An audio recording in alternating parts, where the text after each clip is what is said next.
Good morning, ladies and gentlemen. It's an honor for me, Chandra Dwi Febrian, and Hadijah Halam Nabila to be here on this wonderful morning, and we are very delighted to welcome you to the second day of the International Symposium and Workshop on Sustainable Building Cities and Communities, SBCC 2024. First and foremost, we would like to send the warmest welcome to Yang Terhormat Ibu Insinyur Diana Kusumastuti, MT, as the General Director of Cipta Karya, Ministry of Public Work and General Housing of Republic Indonesia, who is attending via Zoom meeting today. We would also like to say welcome to Bandung to Bapak Insinyur Edward Abdurrahman, MSc, as the Director of Housing Management, System and Strategy, Ministry of Public Works and General Housing, Republic Indonesia. Thank you for attending, Bapak. We would also like to say hello to all of the guests, speakers, and participants who are here with us in both Pullman Grand Ballroom and those who are attending via Zoom meeting. SBCC 2024 is organized by the Architecture Study Program, Faculty of Technology and Vocational Education, Universitas Pendidikan Indonesia. This symposium provides a platform to share ideas, research, and studies on how to mitigate global warming and tackle climate change. This event is supported by Be Cool Indonesia and Tata Logam Group Incorporated. The initiative entails the Kampung Be Cool project, which involves the painting of cool roofs on 20 houses to improve the microclimate of the neighborhood. It also includes the installation of 3 solar reflective houses to demonstrate low carbon materials and passive design housing solutions. The symposium brings architects, policymakers, academia, undergraduate, graduate, and doctoral students, entrepreneurs, as well as city activists together to elaborate in an intricate discussions to share ideas, research, and studies about urban environmental change and urgent needs to building sustainable communities. We have discussed so many insightful issues on what day 1. For today, which is day 2 of the symposium, we have something special planned. After the morning session, we are going on site visit to Kampung Tipar, Padalarang. But first, let's make the most of our time together here in Pullman Bandung Grand Central. Now let's take a brief look at today's schedule.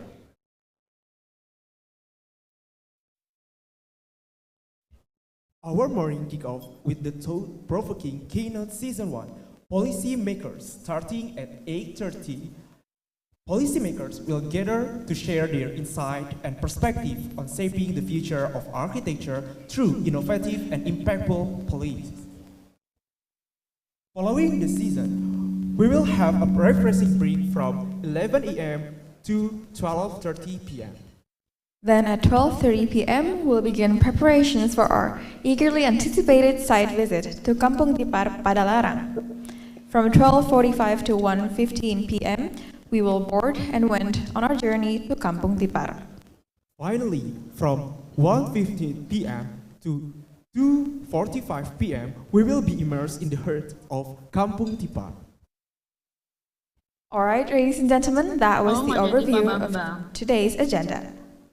Now, building upon yesterday's insightful exploration, we now embark on a crucial journey into the realm of policy and its power to shape the future of architecture. Welcome to Keynote Session 1, Policy Maker.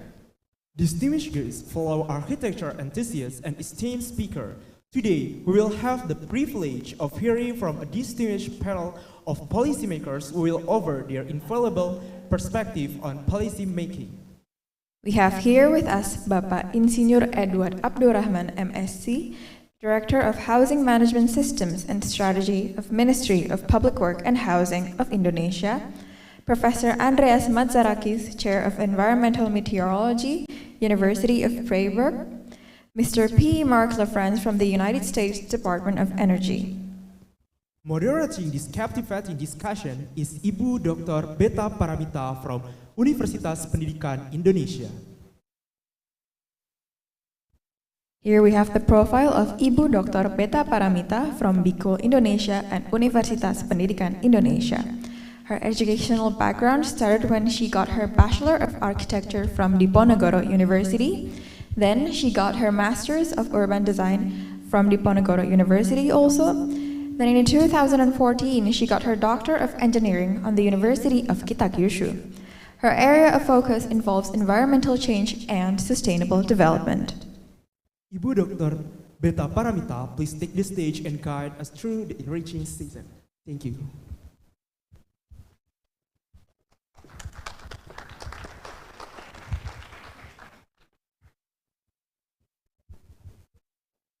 Bismillahirrahmanirrahim. Assalamualaikum warahmatullahi wabarakatuh. Selamat pagi. Very good morning for all of you here. Allow me to conduct this session this morning. So we have a very fortune today.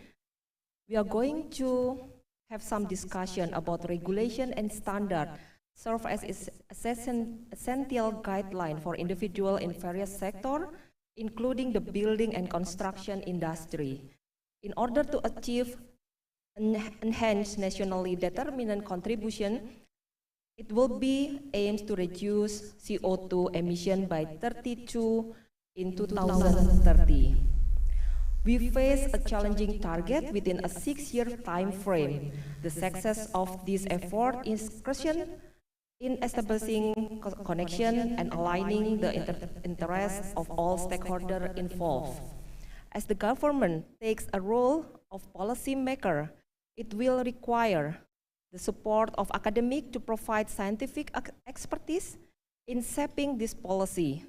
It is not merely about setting targets on paper, but also about effectively implementing strategy to meet these goals.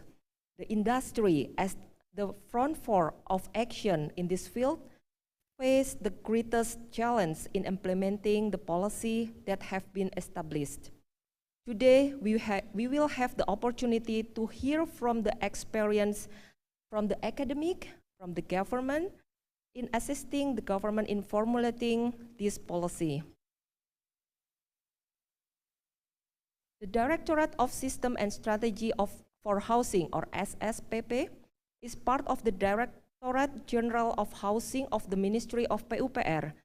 The Directorate of SSPP is responsible for formulating policy and developing strategy, preparing program and budget, implementing partnerships and institutions, managing data and information system, and monitoring and evaluating the performance of housing implementation. It is a very valuable opportunity to be able to present Bapak Insinyur Edward Abdurrahman, MSc. He was born in Bukit Tinggi and started his higher education in ITB. Would you please do that? Majoring Planological Engineering in 1991. His master's degree obtained from IHS, Netherlands, and Lund University in Sweden when he took the Urban Housing Management program. Since 1995, he has joined the Directorate General of Highway, the Ministry of Public Work and Public Housing, and since August 2021, he has been entrusted with the position of Director of Housing Implementation System and Strategy, Directorate General of Housing, Ministry of PUPR. Bapak Edward yang terhormat, the stage is yours. Would you please to come to the stage?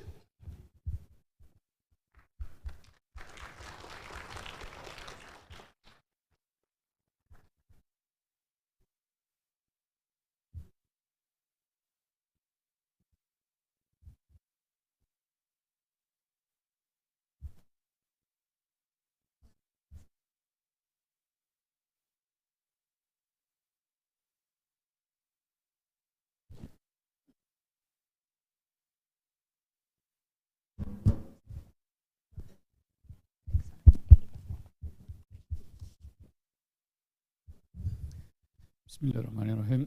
Assalamualaikum warahmatullahi wabarakatuh. Selamat pagi, salam sejahtera untuk kita semua. Good morning, everybody. For this time, I would like to deliver the speak of our minister on this event. The Honorable Windows Technology Manager, Energy Efficiency and Renewable Energy, Department of Energy USA, Mr. P. Mark Lefranc, Chair of Environmental Meteorology, University of Pittsburgh, Professor Dr. Andreas Matzarakis, Manager of Climate Change and Environmental Safeguard, State Electricity Company, abbreviated as PLN, Mrs. Kamia Handayani, Architecture Study Program, Universitas Pendidikan Indonesia, Mrs. Dr. Engbeta Paramita, distinguished guests, ladies and gentlemen.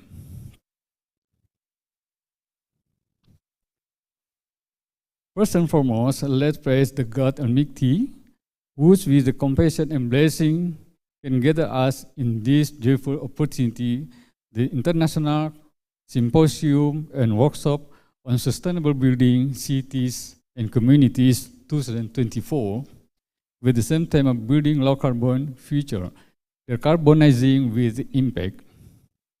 Distinguished guests, ladies and gentlemen, housing policy in 2024,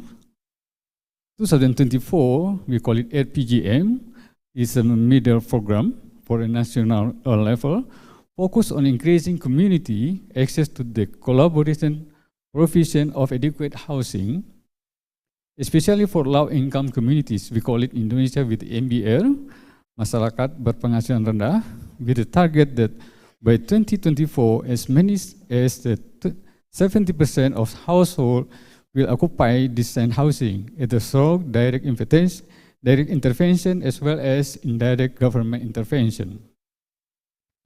Government policy strategy in the housing sector to increase the supply and adequate housing need. That is, one, optimize the provision of livable housing by continuing the Million Housing Program. The second one, provide the harmonized regulatory system, utilize technology, improve coordination to support collaboration between stakeholders to strengthen the 1 million houses program, including with the local government and also university. The third one, accelerate the provision of livable house through the implementation of innovative housing provision scheme. The Ministry of Public Works and Housing continues to be committed to support the provision of affordable and adequate housing, especially for low income. The housing policy implemented by the Ministry of Public Works and Housing several in the term of provision financing, especially for low income people. Housing development assistance in the form of facility, construction assistance, vertical housing assistance, and self-housing assistance, and the provision of special housing. Housing finance also be part of our support through the subsidies with, we call it the FLPP, the facility for housing finance. And also we use the organization like TAPERA. It is a part of support government through the inflation. Distinguished ladies and gentlemen, one of the government policy is to provide balanced housing, in particular providing adequate housing for low-income people, namely through the construction of housing with balanced housing. In the balanced housing policy, the scale of the development area is divided into parts.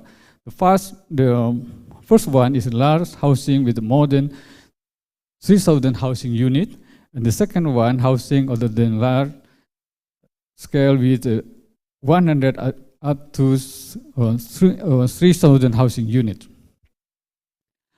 By type of housing, namely luxury house, medium, and simple house, this policy encourages housing development actors to build housing with balanced housing in one area with a ratio 1 luxury house and 2 medium house and 3 simple house units. Except for the construction actor will build simple house as a whole.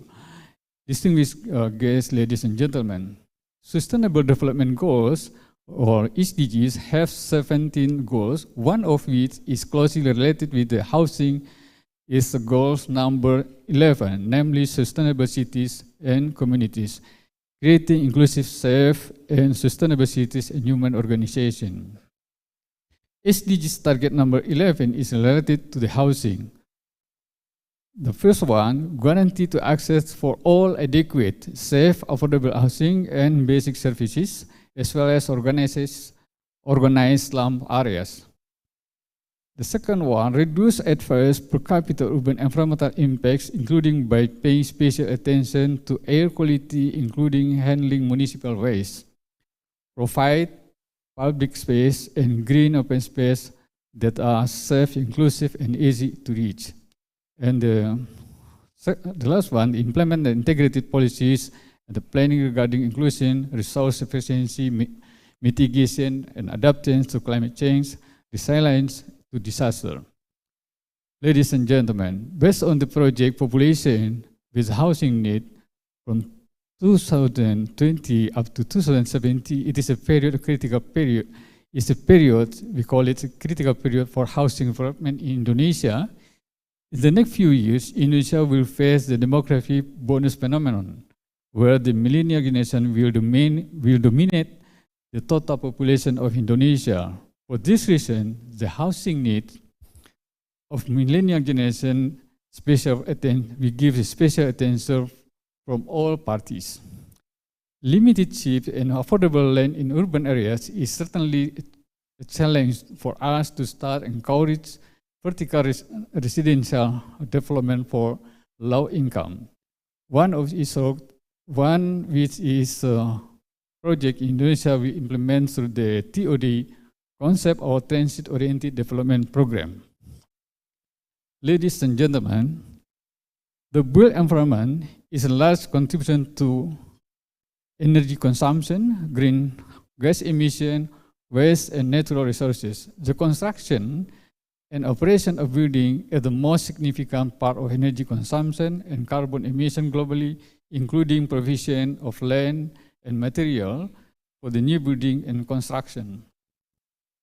New housing development will grow outside the city. This will have an impact increasing carbon emission, extending travel distance, increasing travel time, suppressing productivity, reducing quality time, and delaying general welfare. It is necessary to carry out the urban development as a solution how we can solve the problem with the providing for housing and how we can integrate with the infrastructure.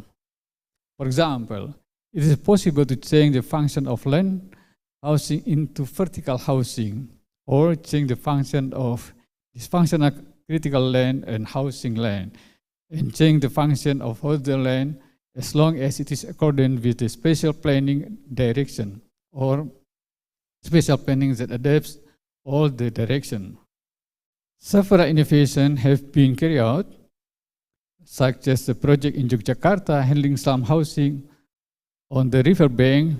We call the program to develop the slum area. Returning the function of the waterfront space as a disaster safety area, development of river border as public green open space, integration of public green open space in the building complex as healthy and communal space. Transit-oriented development is one of the efforts that is being formulated as an effort to reduce slum areas through the urban renewal program and land consolidation. It's hoped that it can be provide alternative to overcome suburban sprawl by reducing transportation costs and congestion and also air pollution.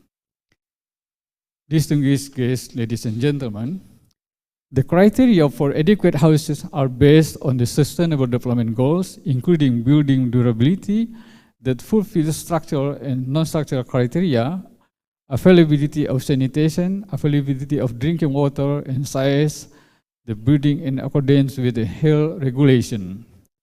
This is supported by the decision of the Minister of Settlement and Regional Infrastructure, which regulate the minimum buildings and land area requirements for simple house, as well as the composition of effective land and non-effective land. In our ministry, the standard for low income people, the size is 7.2 meter square. It means if the family size for 5%, we need 66 meter square. To fulfill the technical standard of green building, which have significant measurable performance in saving energy, water, and other resources, regulated through the Ministry of Public Works number 21 of 2021 concerning green building environment assessment. Ladies and gentlemen, lastly, I am sure that through the International Symposium and workshop on sustainable building cities and communities, we can all continue to contribute, realizing the provision of quality and adequate houses for my community. We hope that may Allah subhanahu wa ta'ala always give guidance and bless all the effort in our activity. Thank you very much for your kind attention. Assalamualaikum warahmatullahi wabarakatuh. Good morning, everybody.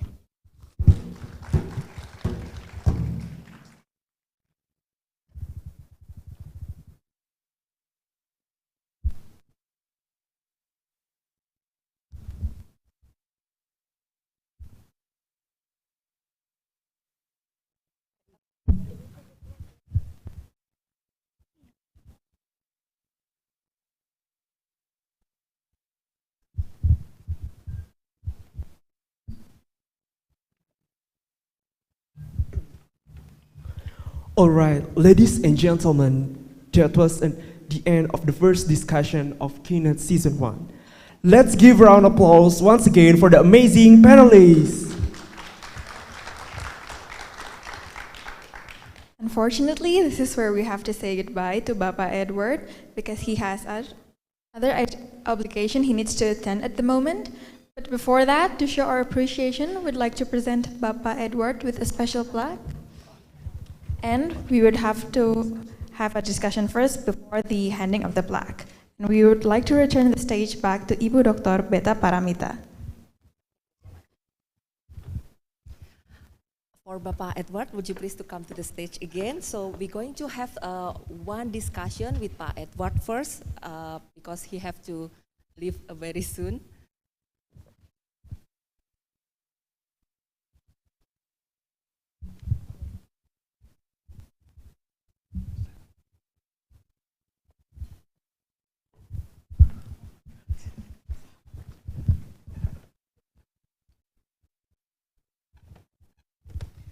So I would like to invite all the audience here or perhaps online to have some discussion with Bapak Edward. Would you please to raise your hand if some question and any direct about the program from the SSPP, the Directorate of System and Strategies for Housing. So I'm going to resume about the SSPP, the Directorate of System and Strategy for Housing, the part of the Directorate General of Housing and for the Ministry of PUPR or Public Work and Housing. So this directorate have the obligation for formulating the policy and developing the strategy. I guess this is very important part that this directorate have to prepare the program and the budget, and also implementing the partnership and institution, managing data, and also information system. So we are very fortunate to have him here to have some discussion. So perhaps, is there any, okay, Pak Bipin for the committee?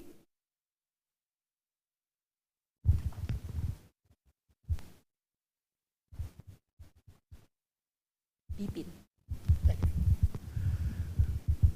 Mr. Edward, I just wanted to ask you one question that came up yesterday, and we were discussing about how to have a better implementation of building these low-income houses. And so, in my experience, people do public-private partnership program. We call it PPP. where the government, the industry, and the public people get like education or academia gets together and implements the program, which is basically well taken care of, and we can have a lot of better things. Especially with industry partnership, you can actually have a implementation also. Is there such a scheme, or can we develop such a scheme so that actually a better development can take place? Thank you, Pak Mr. Bibi, for your question and your comment also. One of the key success to support the the low-income people for the housing is the integrated approach, not only by government, but also with not only central government, but also with the local government. And we have considered the local wisdom. And also we need support from the university. How is the research for the local area ones? And also with the NGO, how we can collaborate. Based on that, we can formulate the local wisdom strategy, including the industrial support for material, because in the local area we have a different material. It quite support the local housing development. Based on our experience also in Mumbai, we have considered how the biggest slum area in the world, like Dharavi, we can learn from them how they can consider their economy and social aspect with the community, the discussion, considering with the livelihood, how they can support encouraging of the income, or we call it income generating, is very important if we want to develop the area. It's our experience also when I was in Bangkok. They have some scheme for the CODI program. It is a good one, how they can support local government and community in the area. This is my comment. Yeah, I hope it's that clear enough. So we have three very important points, because from the central government, we need to deliver to the province government, and then the very local, that's the Pemda. And then all the Pemda, they have many programs to implement it to the community, especially for the Rutilahu Persep, Pak, RTLH. And then also for the disaster program, that's for the housing for the impacted for the disaster. So there is some Kampung Merdeka also for the utilization of CSR or from the NGO you mentioned previously. Yeah, I guess we have to connect each other between the government, from the policy maker, and then from the academia. We support the manuscript for the academic, for the government background, and then for the stakeholder, another stakeholder for the construction, they have the implementing to the field. So I would like to invite another question, or there are another question, please. Yeah, good morning, Pak Edward. My name is Michael. I came from Resilience Development Initiative, think tank based in Bandung, focused on disaster resilience and also sustainability topics. So I have one question. So thank you for your presentations, Pak. So I've already explained about how the government from Ministry of Public Works and Housing tackle the backlog problem, and also see about the construction operations of buildings is the most significant of part of energy consumptions. So as we know also from the Ministry of PUPR, the Public Works and Housings, Ministry of Public Works and Housing also regulate the sustainable constructions policy on regulation of Minister of Public Works and Public Housing number 9 of 2021 about the guidelines for implementation of sustainable constructions, or in bahasa we can say pedoman penyelenggaraan konstruksi berkelanjutan. But I'm curious about how the PUPR's plan right now for the resilient constructions. So PUPR already made a policy about sustainable construction, but how about the resilient constructions? Resilient in this terms means the climate and also disaster resilient. In Indonesia, we know we are very vulnerable to disaster. So what are the plans that PUPR will work in the future to tackle the disaster and also climate risk in Indonesia? Is it are the PUPR will apply the incentive and also disincentive policy for the contractor, or is there any plans in the future? Thank you, Pak. Clear for the question? Okay, thank you, Michael, for your some question regarding the sustainable and also resilient and how we can support the sustainable construction. For the one of your question also regarding with the backlog, isn't it? If we try to elaborate how big the backlog in Indonesia, I said we don't have the real data. Real data should come from the local government. The central government cannot calculate how the big of backlog housing should become from the central government. When we try to discuss with the local government, do you have a system how you calculate the number of housing? How is the backlog considered with the family? They don't have the data. So the global data is not possible to make the decision. We need the real data. Such as in Dharavi, I know the biggest slum area in the India, but they have the data. How the big slum area, how many people there, when they come to the area, we can calculate. Based on that, we can try to say how big the backlog in the local area, not just say in national level. We don't know every area. We should calculate based on that. And how the sustainable construction also, the Ministry of Public Works support two kinds. The first one, for sustainable, we should consider the local content of material. We have the regulation for that. The second one, we have to consider the environmental, not only the material, how is the impact, like how big the emission from each material. We have to consider that one. So two kinds of this should be based our policy to support the sustainable construction, not just construction, not just build or the building. And resilience area, I suggest for resilience area, every city should make the city based on resilient area. When the earthquake event, like in Cianjur, we don't have the real data. Where is the area? We call it dangerous area. How many people there? If we have the planning with limited area or dangerous area, we can formulate the strategy, how the strategy to solve the problem, how big the housing problem there, and how many housing that we should build based on the area that we call it the dangerous area. The local government should make the planning of the urban development, not only just a spatial planning, but the local government should make the area, we call it the dangerous area. It is for my opinion. Thank you, Pak Edward, for the very good answer. So, Mas Michael, I guess we can resume for the sustainability of the construction.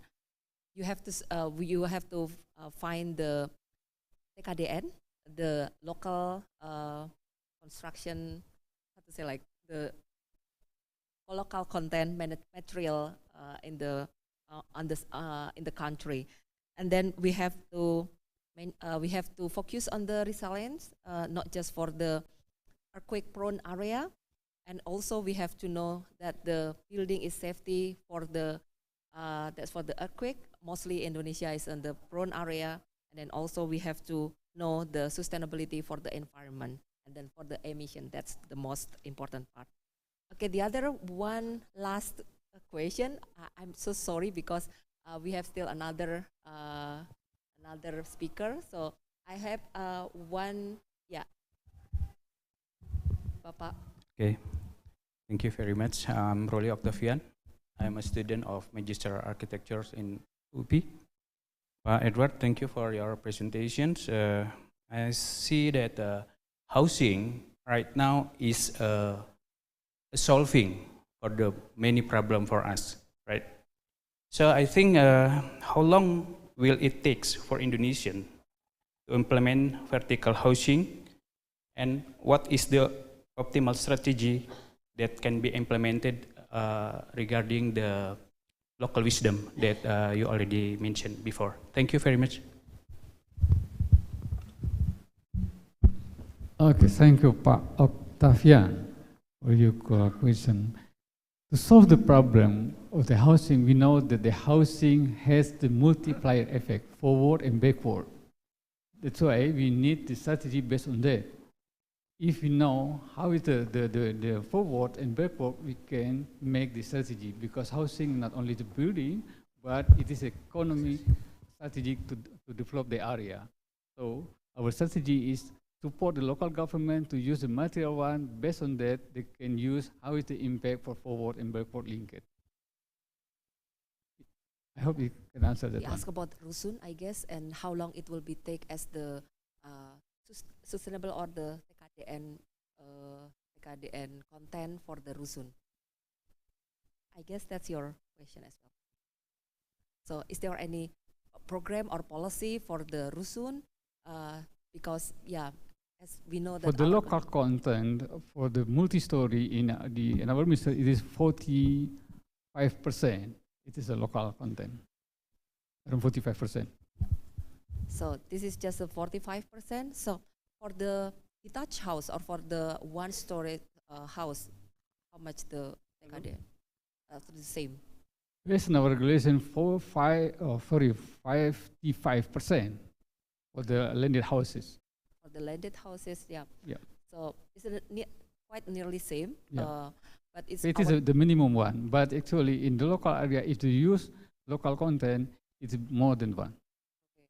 So that's our challenge, especially for the construction partner here.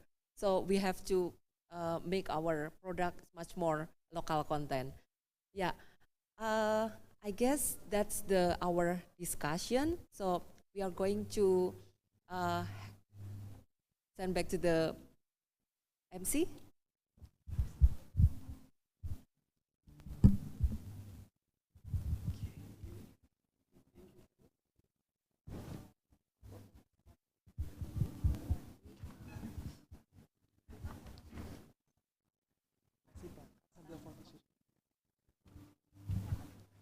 Thank you so much, Bapak Edward and Ibu Beta, for the insightful discussion for the first day. To show our appreciation, we'd like to present Bapak Edward with a special plaque, and Ibu Maharani Putri from Tata Logam Group will be the one who gives the plaque.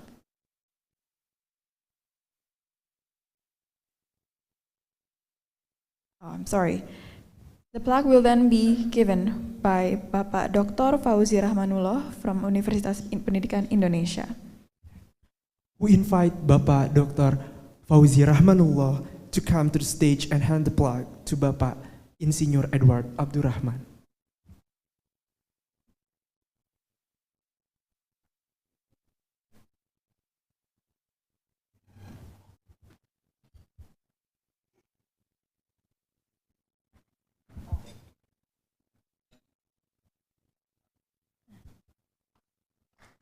Give applause for the Keynote Season 1 for today.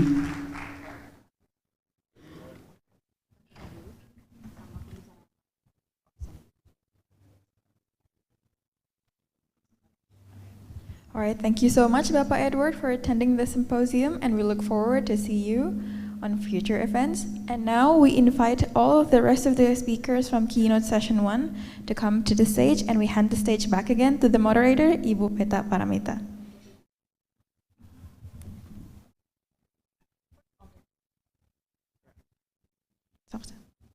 And we have photo session first for all the Keynote Season 1.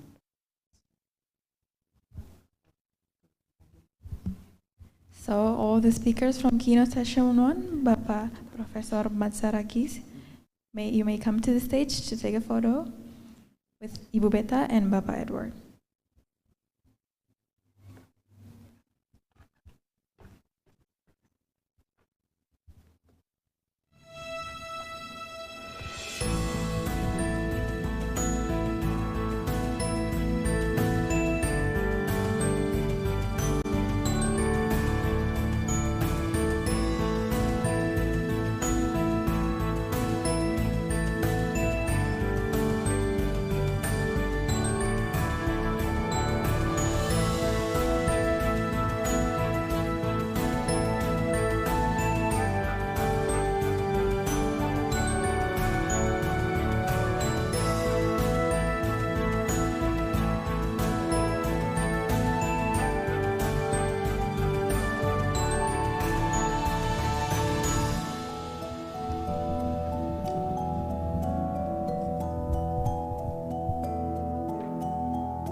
So we just have some communication from the Ibu Dirjen, Ibu Diana.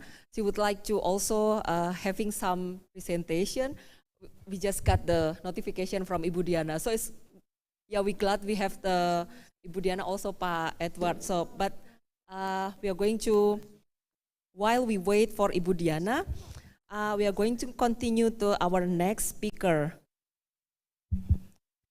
So today we will have the opportunity to hear from the experienced academic who have been instrumental in assisting the government in formulating all the policy. So we are fortunate enough to have Professor Andreas Matsarakis today. He is an eminent scientist and his perspective search as government policy. Professor Andreas Matsarakis from 2021 until today, he is the member of Expert Commission Environmental Public Health of Robert Koch Institute or RKI. From 2022 until today, he is also member scientific board for Heat Action Plan for Vienna. From 2018 until today, he is the member management committee of Global Health Information Network. And from 2020 until today, he is the member Service Commission Integrated Health Service, World Meteorological Organization, and World Health Organization. And he's from 2019 until today, he is the president of Human Biometeorologically and Bioclimatology Commission, World Federation of Hydrotherapy and Climate Therapy, EMTEC.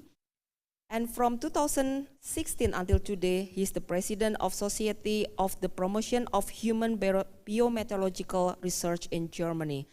I am delighted to welcome him today as one of the global experts coming to Indonesia to provide insight into how academia works with the government to shaping the regulation. Please welcome Professor Dr. Andreas Matsarakis. I know.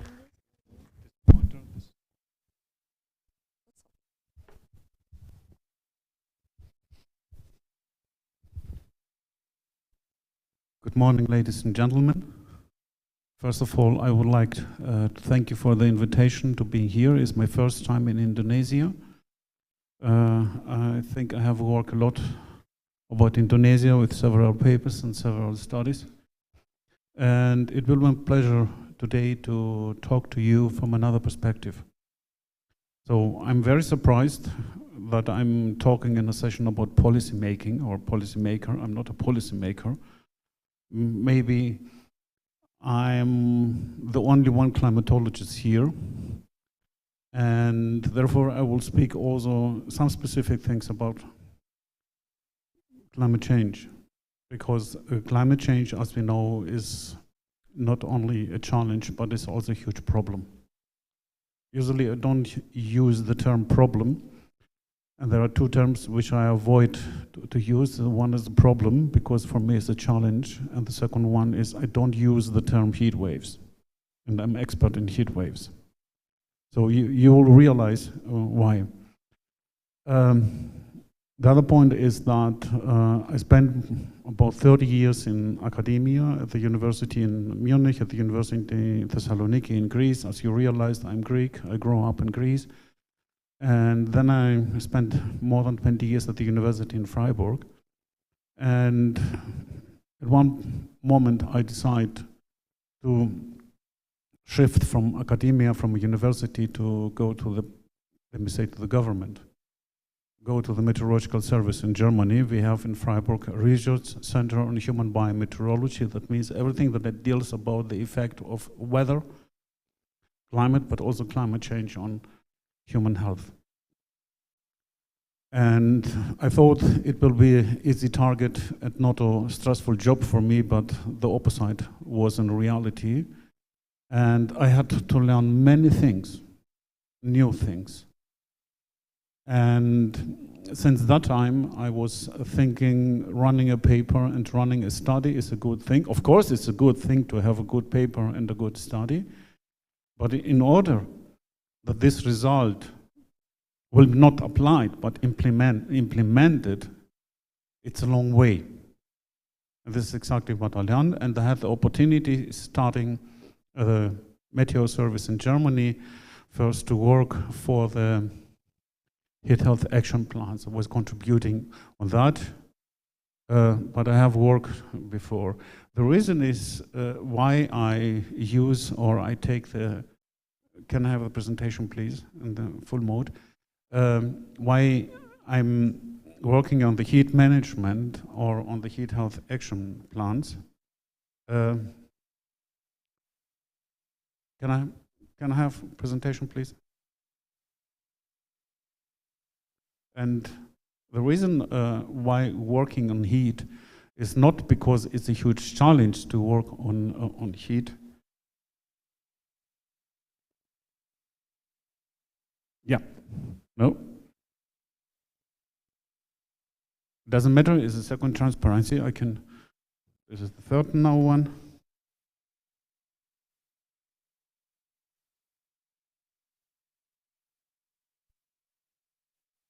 I want to have the first one.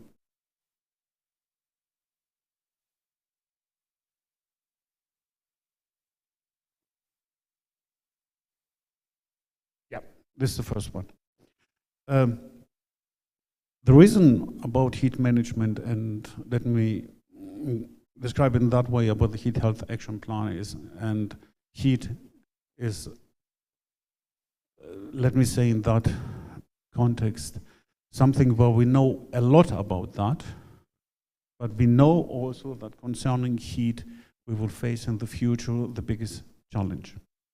When you look here, and this is about climate change, the extremes that we will have. It's not a huge problem that we have climate change and we have an increase in temperature in general. The problem that occurs is the extreme conditions, that means the events that we have. Because the damage on infrastructure, but also on life, is because of the extremes. We lose too many lives, we lose too many things that we belong to us, and so on. And if we look on the extreme weather, we see that we will have changes in the future, or we still have changes nowadays. And if you look on the size of the circle that you have here, is the evidence if we know a lot about that. And I know that you've faced 1 week before a tornado here in Indonesia, and you think that was the first time that you faced a tornado. I'm not sure about that, but I'm sure that it has been before, but never has realized that. And this is the point that we have, because that kind of extremes, and we look here, will produce negative impacts. And these negative impacts can be because of droughts, because drought is a problem, but also extreme precipitation events. And then we have also the coastal flooding. This is, of course, a huge problem here in Indonesia. But the one event that we know that we will have the biggest implication is heat, and this will be worldwide. That's the point, that heat can modify your daily life, but also finally you have an increase in that, especially in mortality. Yesterday we had this example from Bauchier that he showed that the effect on human health and so on. The 2003 heat wave in Europe, which was not the first one, we had also before with several similar implications. So on. So in order to bridge the gap between understanding of climate change, but also to bridge mitigation and adaptation, we can take heat as an example because we know many things about that. And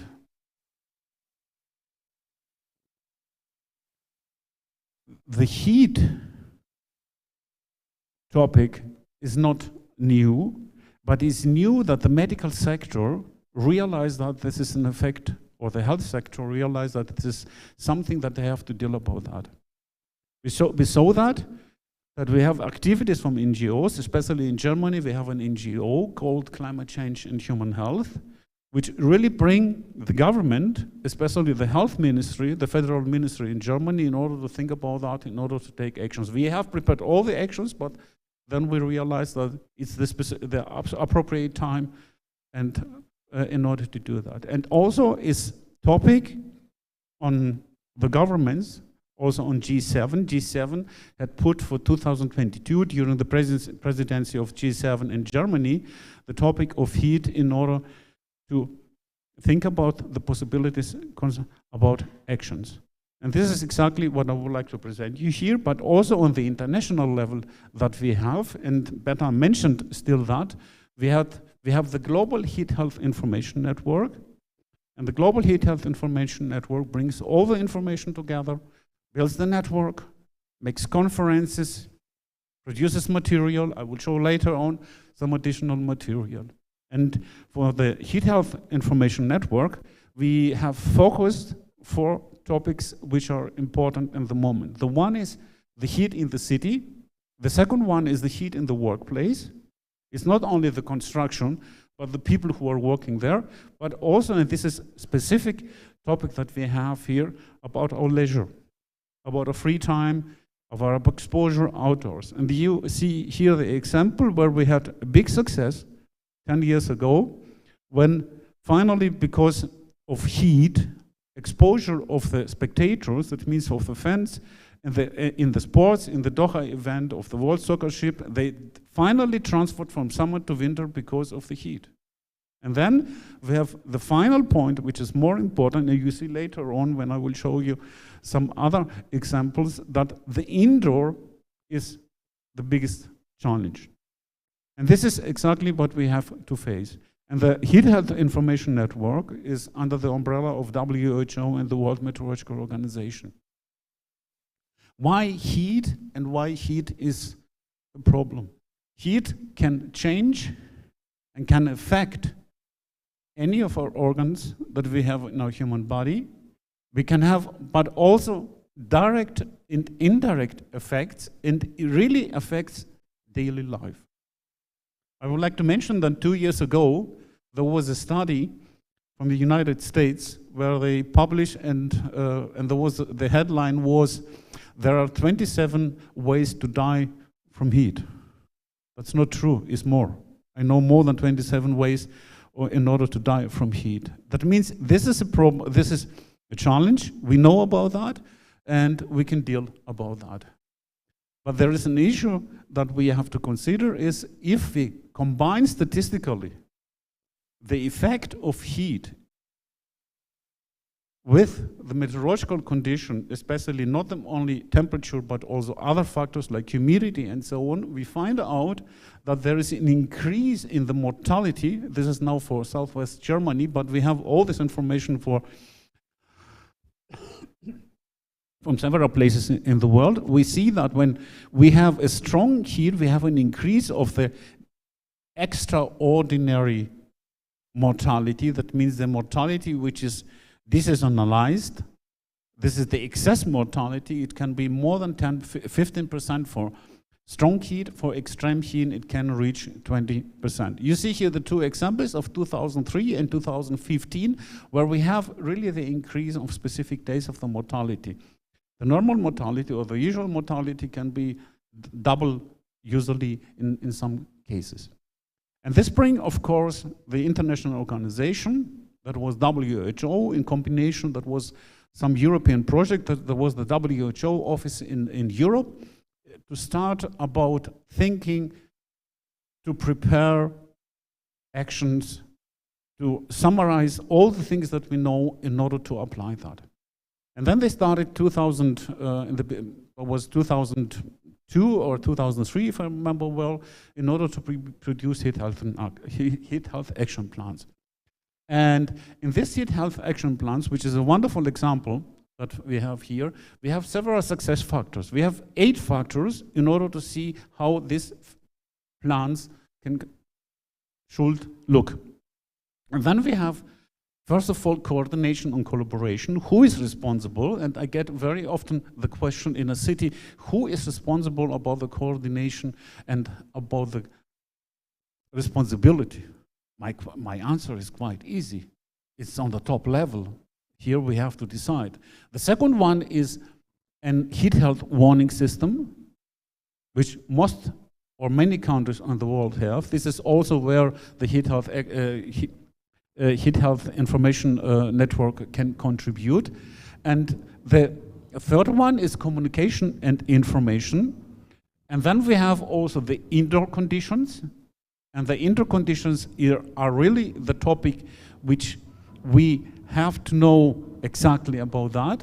And then we have this specific information in terms of the vulnerable groups. It's not only vulnerable groups, it's also risk groups, because to the risk group belong elderly people, children, but also people. It's good to have the music, but it disturbs a little. Please do not expect from my side that I will dance now. So in the risk groups, we have elderly people, ill people, and also young people. And then we have more information about the preparedness, especially in education. And this is, I think, is the most important in that. And then we have the long-term urban planning, architecture, urban design, and so on. And then finally, and this is the topic which is my nightmare, is number 8. This is the monitoring and evaluation aspect. And this is exactly what we discuss at the moment, is actions. We have actions, but how can this action not only be implemented, but also we have to modify it. Not only modify, but also evaluate them. Maybe if an action is working, maybe it has to be forgotten, and so on. This is the original 8 success factors. The 8 before is the modification that I made for Germany, and so on. And I would like to present you here specific factors which are important. If I go back to the 8 success factors, and if you, as architects and people from construction and so on, look here, you will identify yourself on number 7. But that's not true. There are much more where your topic is implemented. Good. Starting with the one example, which is the factor 2, is the heat health warning system. The heat health warning system has only one job. This is to develop and the release of warnings. And in Germany, we have a very sophisticated heat health warning system. We take the weather prediction, we have all the required information, and then we calculate from there a real field temperature. It's not only temperature, it's the heat stress conditions, how the people perceive that. And we know that the first heat wave in a year can be more effective than a later one. And therefore, we use something like adaptation possibility. There, it's a short-term adaptation, about 30 days. And this can be calculated by the weather forecast. We get in a resolution which is not the meteorological resolution for the forecast, but is a resolution for administration level within the counties. This is different from country to country. And then we know that the indoor conditions are very important, because in Germany we don't have air conditioning, we don't need air conditioning. But also, if you ask the colleagues in Hong Kong, they say we have all air conditioning. But if you ask them finally how much percent you have air conditioning, they will say 90%. 10% are missing. And this is exactly the exposure that we have. We combine this information, get something like a warning proposal. In the warning proposal, what we have is approved by biometeorologists in Freiburg.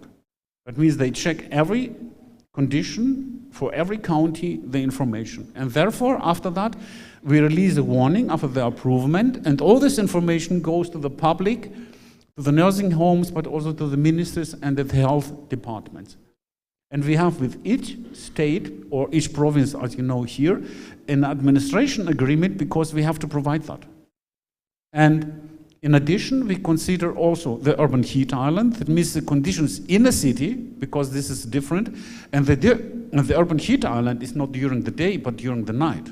Because the biggest differences we see during the night. And then we consider also the elderly people, because elderly people experience heat later, but they collapse earlier than younger people. There's a difference. And therefore, the thresholds that we have, and we combine with epidemiological studies, or we set up with epidemiological studies, we release, and we have something like a communication path. And this communication path is maybe most important than the warning, because finally, the information has to reach the people who are exposed, mostly exposed. And Berlin, the capital in Germany, takes the warnings as basis, and the federal government is doing at the moment also the same. They take the warnings, has an alarm chain, have different multipliers, and they have different receiver. And depending on the receiver, actions starting automatically for different sectors. And this is a project which is running not only in terms of long term, but also short term. That means we release a warning and they take actions in order to see how to protect the people. This is, and the heat health warning system, what I'm showing here, is a wonderful example where we have, in order to show that there is something that we know and we can do in order to protect. The aim of the German government is to reduce the heat health mortality, which is per year about 8,000, to reduce about a half. And last year, we didn't have so much heat. The mortality was only about 2,000 persons. The second example that I have here, or the factor that we have, is indoor, because we should reduce the exposure indoors, especially during the night. And therefore, we have developed let me say a low-cost sensor which can calculate the real field temperature, which includes temperature, humidity, wind, but also radiation indoors. And the cost about $80, I think. And we have put these sensors in different buildings in Freiburg. Last year, we equipped the university clinic with 65 sensors. This is before. This is a very small instrument. We used it in order to see what are the differences, but also to validate the heat health warning system, to see how the heat health warning systems is appropriate or not. And you see here, on the left side, this is the same day. This is the PET. This is the physiological equivalent temperature where we have. And you see that during the day, and if you take this example here. This is the green line that you see here. This is in the basement where there is no effect of heat, no effect of sun. And you see that the change in this room is only 1 centigrade. But if you look to the other rooms, and especially the red one, where is better? This is my office. Yeah, you see that the exposure can be high. This is a building which is 10 floors. But the highest is in the 8th floor and also in the 5th floor, and you have different orientations where you can see of the building. That means we have a variability of heat where we have to consider. This is for us an application for the validation of the model, but also in order to know what measures we can take in order to reduce heat. And then we have the urban planning. This is something for you. There's wonderful examples what you can do, especially long term, because when we run all this information is a long term. Heat health warning system, a reduction in indoor is maybe short term, but also of course long term, because of the materials that you use and so on. Yeah, and the first example that I have here, don't like me today. Yeah.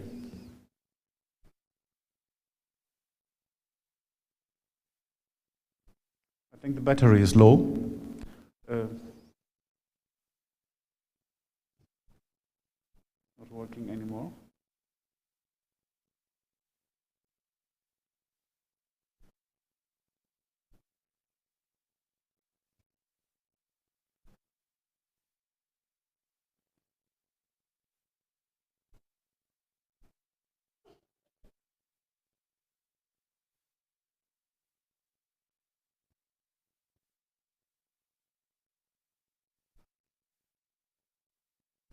Okay, I can continue maybe until solve the problem in that way.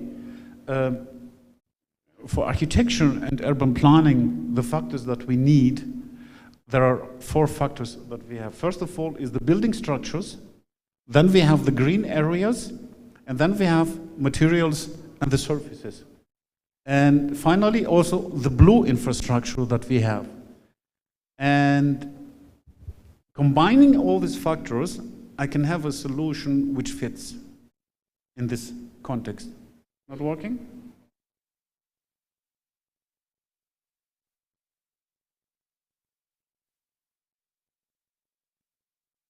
Yeah. The 4 factors that I mentioned.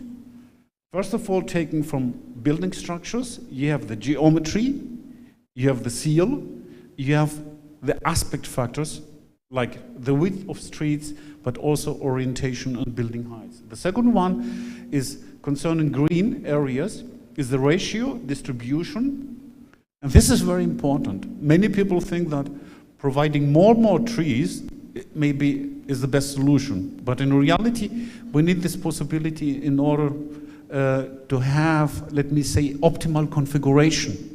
That's what we have to consider. And of course, one of the most factors that we really need, which is the most important, is the soil moisture, because evaporation takes place from soil moisture or vegetation. And then we have the surface materials, because of reflections is exactly the topics that you deal, roof or green facades, but also the heat conductivity. That means the materials that we have. And then also water. But water can be also counterproductive in several cases. Yeah. The other point which we can consider is the transformation of spaces. There is a very popular space in Freiburg, and there was something like a green area, maybe more grassland, and the city government wants to transform this area in a multifunctional space you see in the middle of the picture, in the middle of the 3 pictures and so on, but people don't like it. And they make something like a revolution in Freiburg, and there were some suggestions from the media in order to combine, let me say, the desert stones, where they want to put their there as pavement, and the place has been transformed, modified with water, with different possibilities. And the secret behind is that we made an analysis concerning what will be happen if we will remove one tree.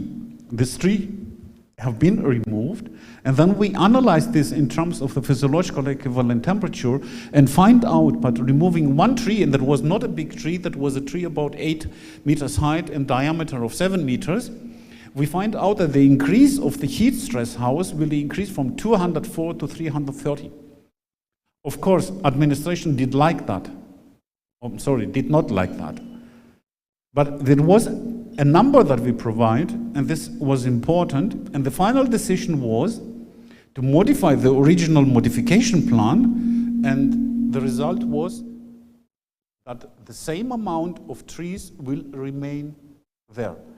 Before we had 22 trees, now we have also 22 trees. And all this process took about 7-8 years for the beginning to the transformation and so on. And finally, the environmental pressure makes sense because people are participating in that here. In reality, we expect something different. Finally, we get something different. But if you ask the people now, do you remember how the place was before? They have forgotten after 7 years.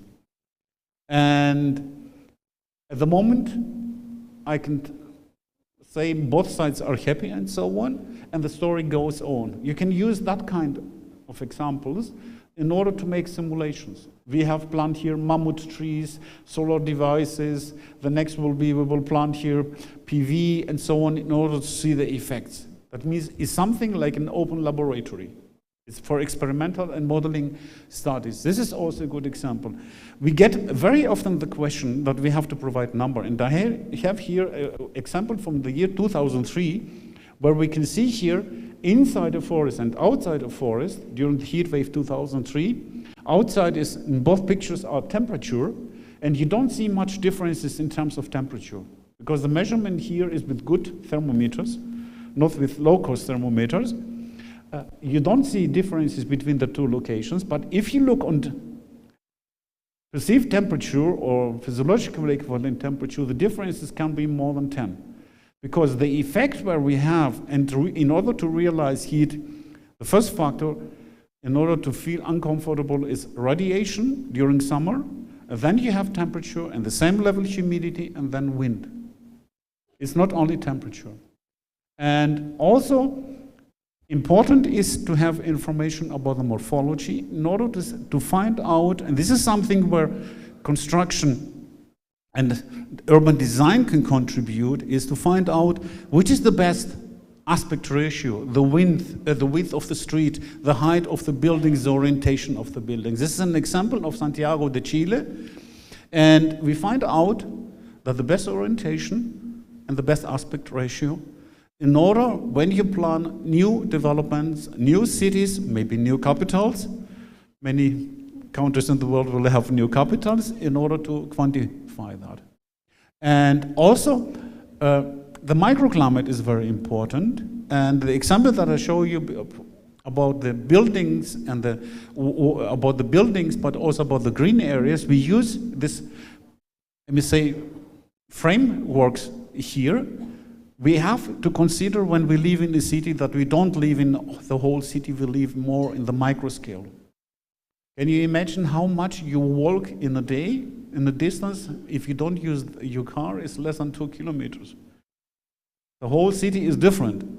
And then we use this in order to quantify the microclimate. The example that I show you, because of the trees, the effect of the trees, how they can reduce the heat and so on, is part where we have to cooperate with urban planning design. We mostly talk about green and blue and smart cities. All this information that we have, in which is also included in the heat action plans, can be contributed there. This is an example here from a work from Andrés Santos Nuri. He brings all this information together about the micro scale. It's a wonderful paper. Would like to recommend you to download this paper. It's free available in order to see what happens. And then, of course, we need the mapping issue. And here, That is a challenge because we need the combination of satellite data within the combination of car traverses in order to provide that kind of maps, in order to identify the hotspots in a city, in order to know what has to be done.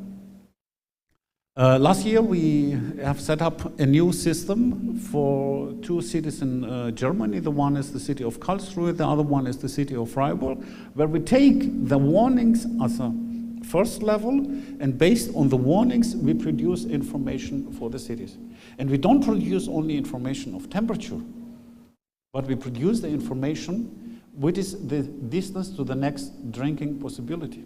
What is the distance to the next pharmacy, to the next doctor? This is exactly what we need in order when we want to develop actions.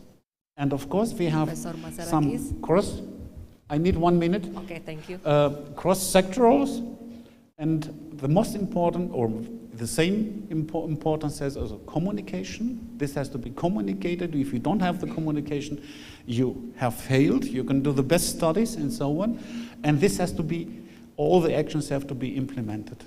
And in order to be successful, you need first a common language. This is a sheet that I have from the responsible person from Urban Planning Department in Freiburg. They talk about shade, climatologists talk about radiation. They talk about ventilation, we talk about roughness. So that means we need first the common language, and we need an accurate communication. And this is an example from the Heat Health Information Network. And we produced last year a guideline for journalists.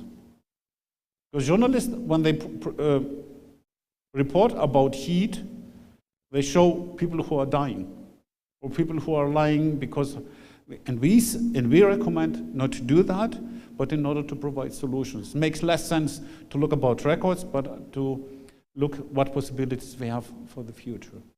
This is my last transparency. We talk usually about climate change. Most of the emissions take place, especially for CO2 in urban areas, is 75%. And one of the sectors that we can choose and take in order to provide information and make the people understand in a different way or think in a different way is health. And heat is the best example that we can take. We have mitigation and adaptation. At the moment, we don't talk anymore about mitigation and adaptation, but I like both of these terms. Both of these terms go together. It's the climate resilient planning, and we need actions. And the actions that we are running, it had to be not only on the short term, but also on long term. In reality, there's no difference between short term and long term. And all the information that we provide is not only to be qualitative, but also to be quantitative. That means we have to provide number in order to make the people realize what in reality happens. Thank you very much.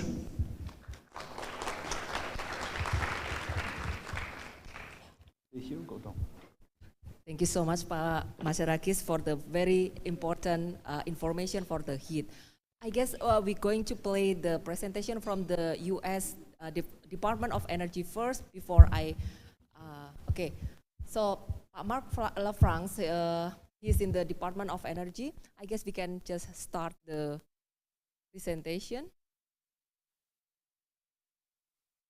So, unfortunately, he cannot join with us today, but he says something to us.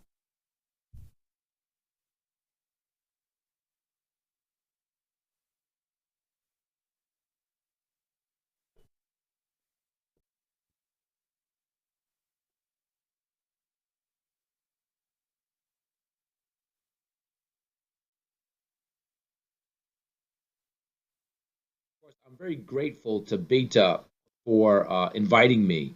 And I was really glad that we were able to find a way for me to make this briefing, but also that my colleague, Bipin Shore,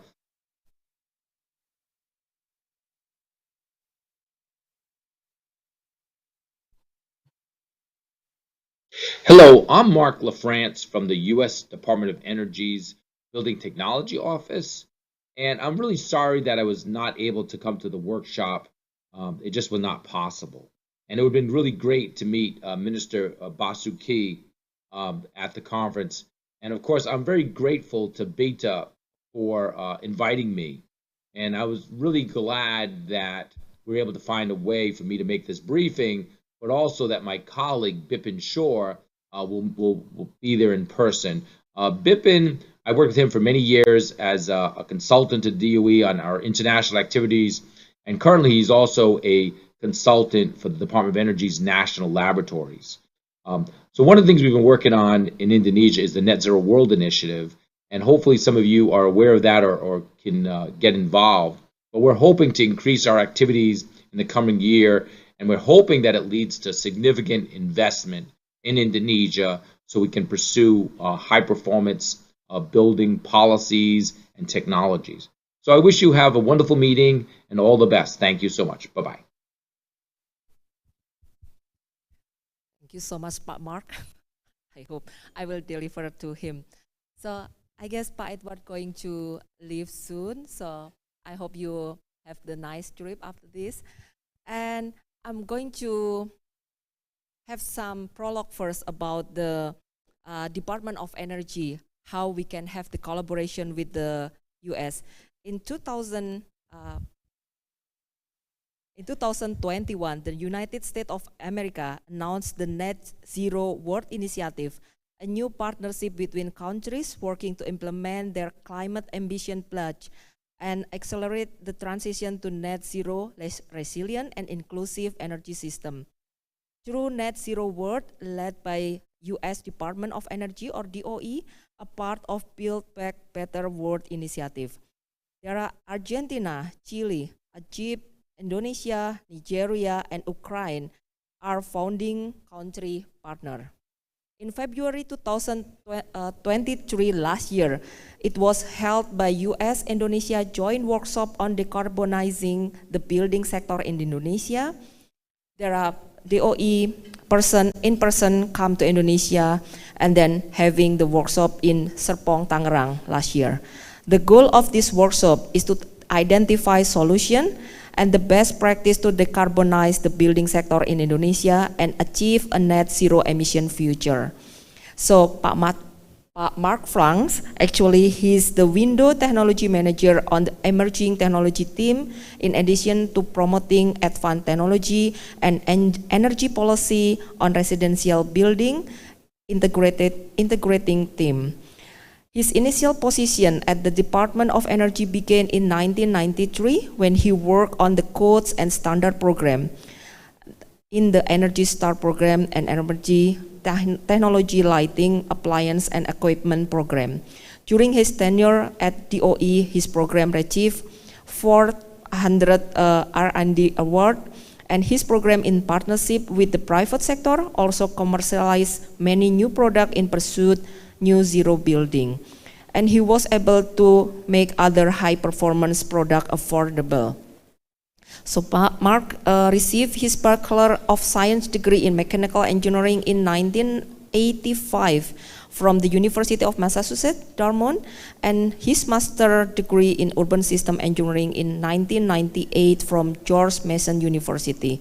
He also recognized as a certified energy manager and certified sustainable development professional by Association of Energy Engineering. So today, his presentation going to deliver by Pak Bipin. So I'm going to invite Mr. Bipin Shah to deliver the speech, the presentation for the Mark.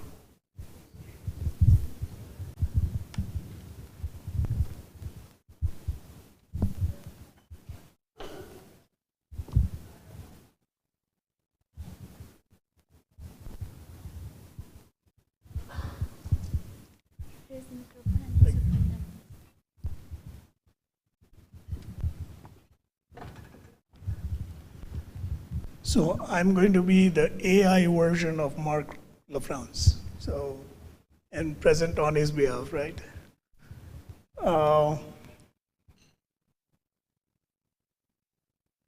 So we are going to talk about the overview of policies and support zero energy building. I'll move here. This is actually the method, the policy method of Department of Energy in which first they support the research and development, as you see in the left of the graph. Then what they do is actually they do demonstration cases. Once the technology is developed, then they actually support the demonstration. So the government actually supports the development of deployment of the technology. And then actually what they do is they want to also make sure and promote it by doing financial incentives.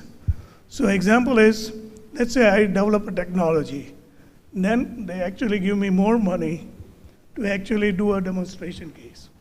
But then they actually give additional finances to set up the factory and also deploy the product into the market. So it is an incentive for the manufacturer to actually see how they can commercialize the project. Now what government does is that if the product is good, then they develop labeling program for those products. So example is, we have a labeling program for Windows for which he is the program manager. We have National Fenestration Rating Council, which actually develops all the technical requirements for the window, and there is a label which we will see later on. Now what happens is once the labeling program is there, that becomes a requirement for the building codes in the US. And each state will start adopting the building codes. So that way, the product gets recognized to be used in the building. And what you see in the audit portion of it is that DOE has developed a program by virtue of which they see what is the impact of this technology in the marketplace. And once the market penetrates into the market, they make it mandatory. So each step, early on, there is more like voluntary requirements, then there is semi-mandatory requirements, and then there is a mandatory requirement. So that is how they push the product into the market. So, I mean, I can go through this, which I went through. Oh, in the financial institution, what example is right now, better windows are getting tax credit in the US. So if you put a better window into your house, you will get $600 as a tax credit, which is an incentive for the client to put better windows into their house. And of course, the building codes, which I told you about. Now, mandatory means like minimum performance standard, which was talked about, is something that is mandated now by the government, which to do the building. This is another way of explaining. Like all this thing used to take longer period. Now they're trying to do a more accelerated, program of that, and try to reduce the time frame in which they can do the deployment. So they force the manufacturer or the researchers to actually do much faster, implementation of newer products into the marketplace.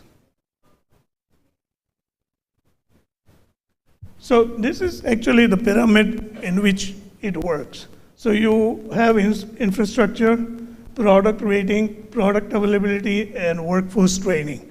Because whenever you do a newer technology, you need to even have training. People need to understand that technology. They need to actually have be visible that what does this technology mean, and make it very easy for the client to understand that. A non-technical person should be able to understand that.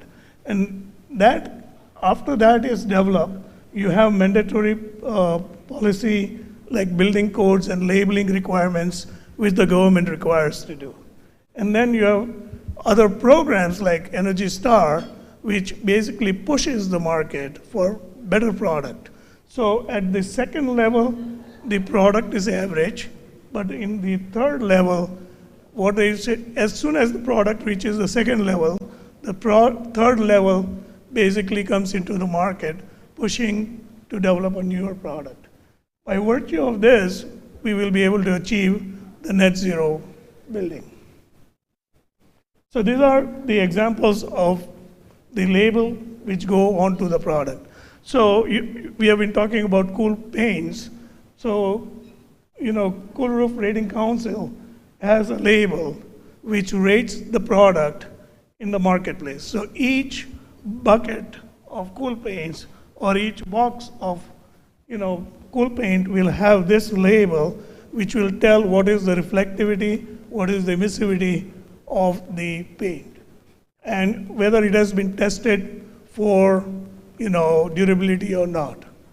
So all this information is available for the client to see, or the stakeholders to see, the builder or anybody to see that. So this is for windows, and those are the labels for the insulation material in the building. So this is for more like applied films, which are after installation products, which has been done. Then another example of label in the European Union, UK had developed that. And the other one is the attachment, means the louvers and the things which are inside the house. We have just developed that program in the US. So you can see that, that completely, this is an example of the minimum energy program for air conditioners. I think this is for air conditioners. And you can see that it has been, for refrigerators. And the programs help develop newer products. And twice, there was a replacement of the older products in the marketplace. So you can see that every time more effective programs come as a policy, they actually try to see what the impact is. And you can see the new impact, which is the DOE rulemaking. That means DOE suggests to the marketplace what kind of products should be in the market. So they come up with the requirements. So in other words, voluntary programs help drive the minimum energy program, and it is distinguished more with label. So a lot of clients don't see anything. They only see whether the product is Energy Star compliant or not by just this symbol. But you cannot put the symbol unless you meet the minimum energy performance requirement. And so it is very easy for people to understand that buy a window with this label in the market. You don't have to explain the technicality to the people, to the consumer. Now this is another program. This is maybe helpful to the government people here in Indonesia to look at and adopt to see what is the impact of the technology for the climate or for zero. So this has been developed by Lawrence Berkeley Laboratory, and I think it is free and you can download it and see how it works. So key essential elements for Indonesia that he has, having multiple integrated policy to drive market forward is essential. And I think this is what we were talking yesterday, that it has to be both manufacturer-driven and the government-driven policies. Then effective building code influence global best practice. So you don't have to regenerate it. You can probably see how other countries have developed it and maybe adopt those kind of standards. But it has to be localized, not just copied. Strong voluntary programs and case study will help. I mean, this is what we were talking about, that if people see the benefit, they're going to adopt it.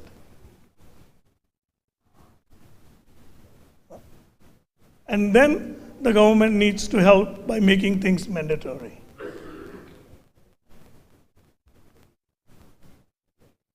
And long-term success has to ensure that local manufacturing of high-performance building material and equipment take place. So, you know, sometimes when you are importing products, it is very expensive.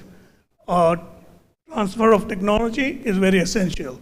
And that is exactly what we did with the cool paints, where we brought in the US technology into Indonesia, and it was adopted by UPI and, you know, Be Cool to actually produce the product in Indonesia, and it makes it much more cheaper than the product in the US or any other places. So that was, and that collaboration and that interaction is very important. I think this is it, and if anybody wants, this is mine, but Mark LaFrance's, you know, contact information is up. Be happy to connect with him. He's a great guy. Thank you.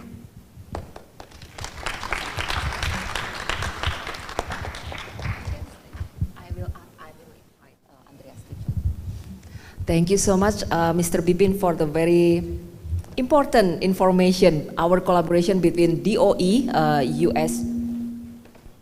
US DOE with Indonesia. So I hope this year we're going to submit our initiative how to make the residential strategy to lower the carbon emission. So I would like to invite Professor Dr. Andreas Matsarakis to come to the stage. We are going to have discussion until 11. So we have plenty of time. So the audience here, Pa Andreas is explaining about the heat. So we're just talking with Pa Alwi, he's from the association. He has construction project. In Indonesia, actually, we still have not really care about the condition for the worker, where they work from 7 until 5 p.m. And the heat goes to them during the day when they don't really have the protection, just like covering the head. But that is not just worker. Me having the research in the elementary student, during the day, 11 until 2 p.m., there will be very, very exhausted inside the house, inside the school. So what happens if the heat comes to the human body? So it's not just about the cognitive ability goes down. It's not about, for the elementary student, they got the cognitive ability lower. But another one, if you are much more older, it's going to be like hitting your blood pressure. And then another thing like Andreas already explained about what happened when the heat comes to our body. Also from Mark, Pak Bipin also already explained how we can targeting the emission reduction for the residential especially. So we are open for the collaboration between the construction partnership and also from the academia if you want to have some collaboration with us. So I would like to invite the question from the audience here. Okay. One question. Okay, thank you for your insightful presentations. My question is to Mr. Bipin. In the context of the US and how the US policies evaluated or controlled in terms of the implementation of green labeled material for building. Because in Indonesia, like we have maybe a good policies, but then the implementation is hard to control, especially in the during the project. So I would like to hear more, like how is it implemented in the US? Thank you so much. So there are multiple, methods, right? I mean, one thing is that they develop green building codes. I mean, it's only green buildings you're talking about, or just energy efficiency products driven into the building construction, right? So as I explained to you, let's say you come up with one product which is being developed, then it is driven by requirements in the building codes, right? The building codes are written. ASHRAE 90.1 is what is being developed for the commercial building, and 90.2 is for residential building. Now, based on those standards, IECC is developed, which is being adopted by each states. And then basically Department of Energy drives this requirement to have more energy efficiency in each code, upgrade, right? Every 3 years, the codes are basically revised, okay? So they make it more tighter and tighter. Similarly, for Energy Star, every 3 years, that is also kind of, it is again better than the codes. So actually they are revised as the code revises and makes it better, right? So till the target is reached. So the US DOE sets a target that by certain years, this much energy efficiency in building needs to be realized. And so that is. Industry basically moves because they know that this is coming to them. So they renovate or innovate their products to meet those requirements, right? So they're pushed. So they give them enough time to kind of move to that level. And then once it moves to that level, the government mandates it. So it is more like pushing the market. When you go uphill, the government pushes it, the market pushes it, and then once it is done, it goes down, it is already part of the market, and the new requirement comes in the thing. So it's very interesting. I guess it's opposite with our side. So yeah, it is very interesting because we have this rating actually in Indonesia, building, we call it like green chip for the private sector, and then PUPR also just launched the green building. BGH is green building. No, the green building for the BGH bangunan gedung hijau. So that's for the green building regulation.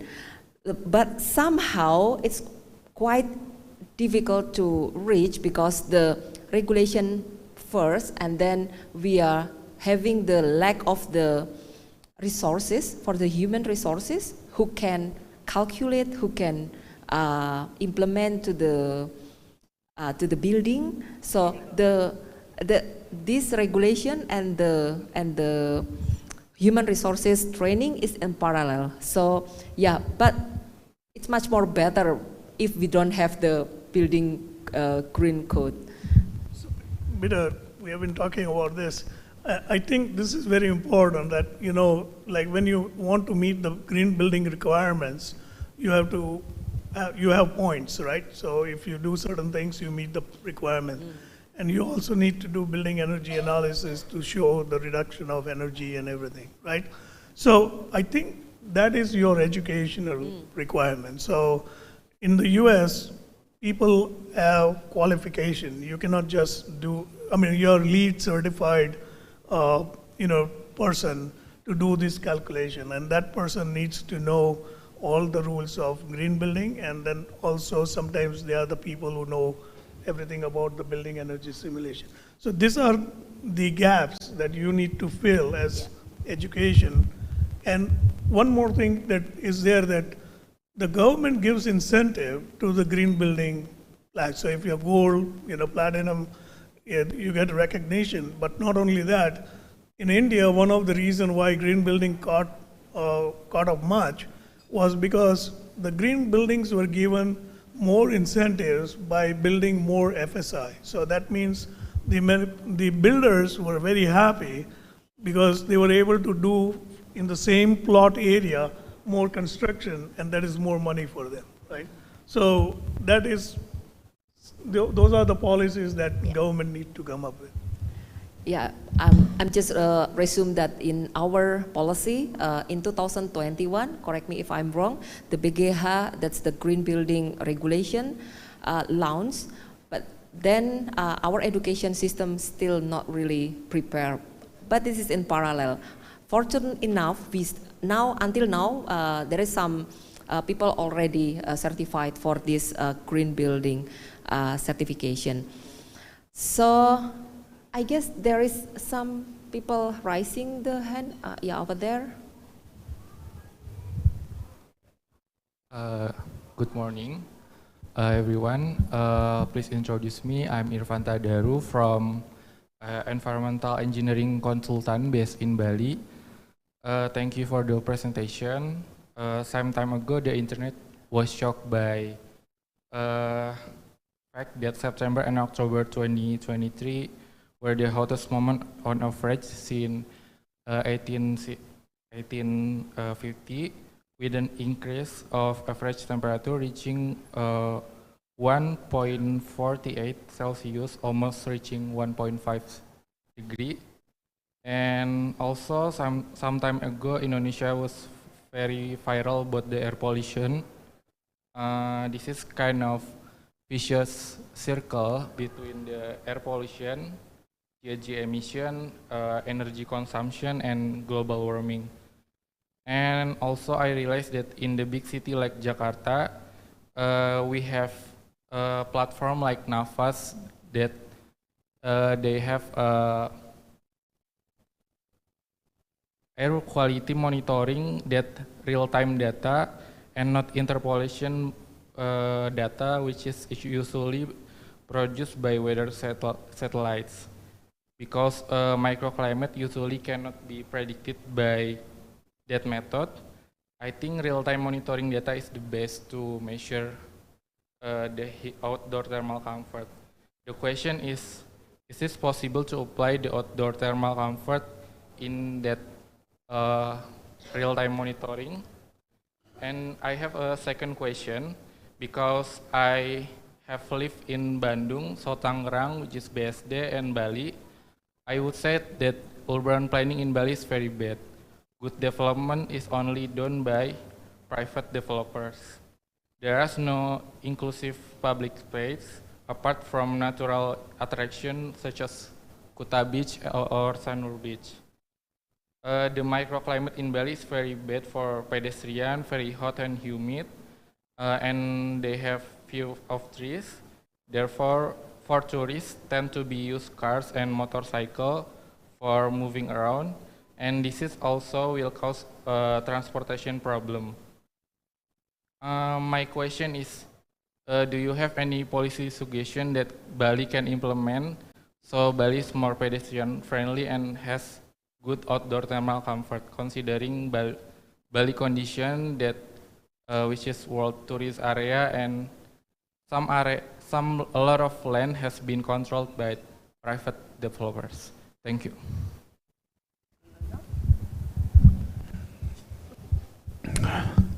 Thank you very much for your questions. I hope you got the questions. The first question was, you have satellite data, do you have monitoring stations and want to calculate thermal comfort on site?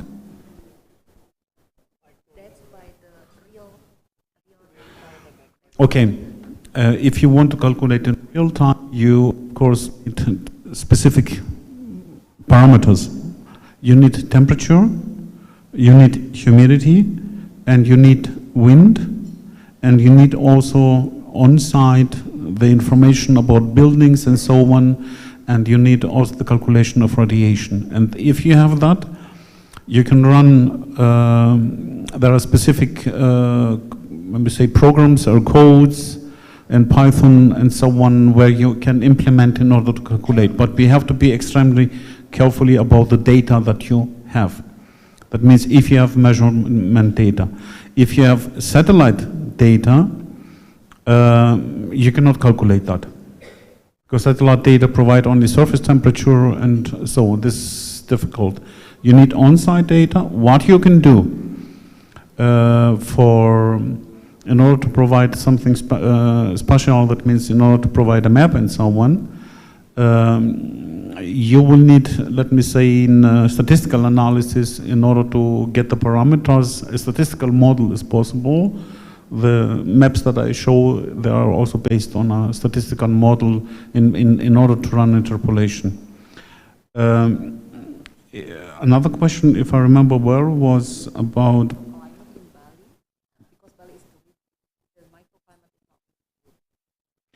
Yeah, there is a study run 2014 about Bali, about thermal comfort in Bali.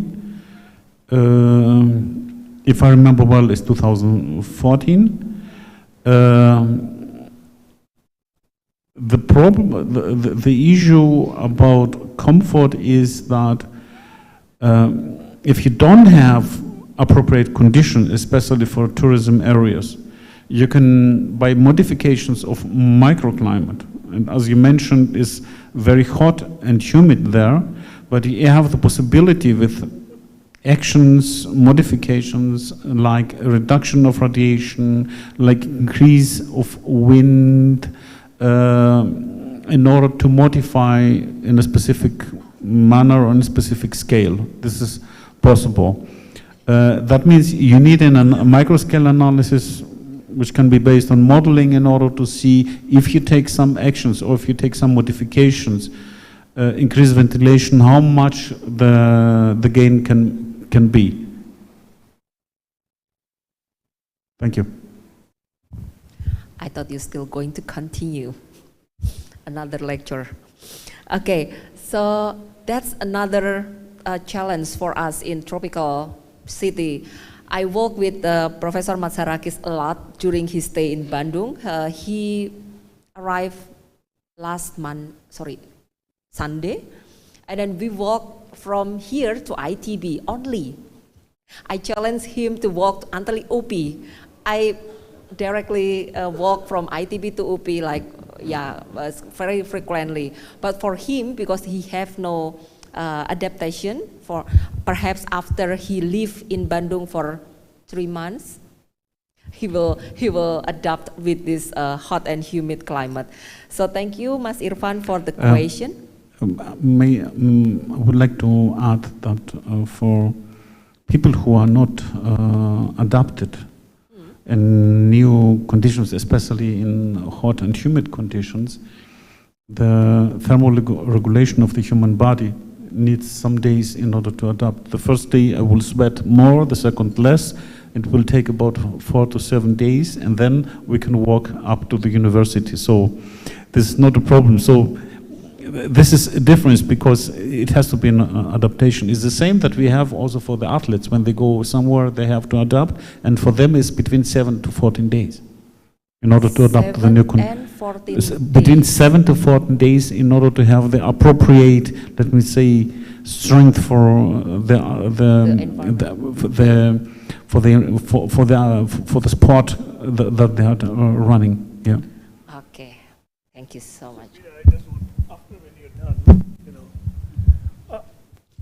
done, not related to any of these things, I just wanted to not miss out in inviting you guys, because there is academic people here, there are people who are actually manufacturers, there are government people. What we have done is, because we have worked in many countries, and we have actually got a lot of experience being a team. I'm not saying myself only, but we have actually formed a very good team. I would recommend you to be in touch with Beta and see if there are alternatives. Cool Paints came to Indonesia because of networking. So I would like you guys, education-wise, if you want to learn building energy simulations in your universities, you let Beta know. We can actually help you. Now world is small, we can actually do web calls and everything and teach. I've been doing that for many countries myself in the field that I'm expert in. We also know a lot of people who can help you and learn this. I have invited even Beta to translate some of the programs into Indonesian, so it is much more adaptable, which are easy to do. And I would encourage you to form a team here, academic, manufacturing.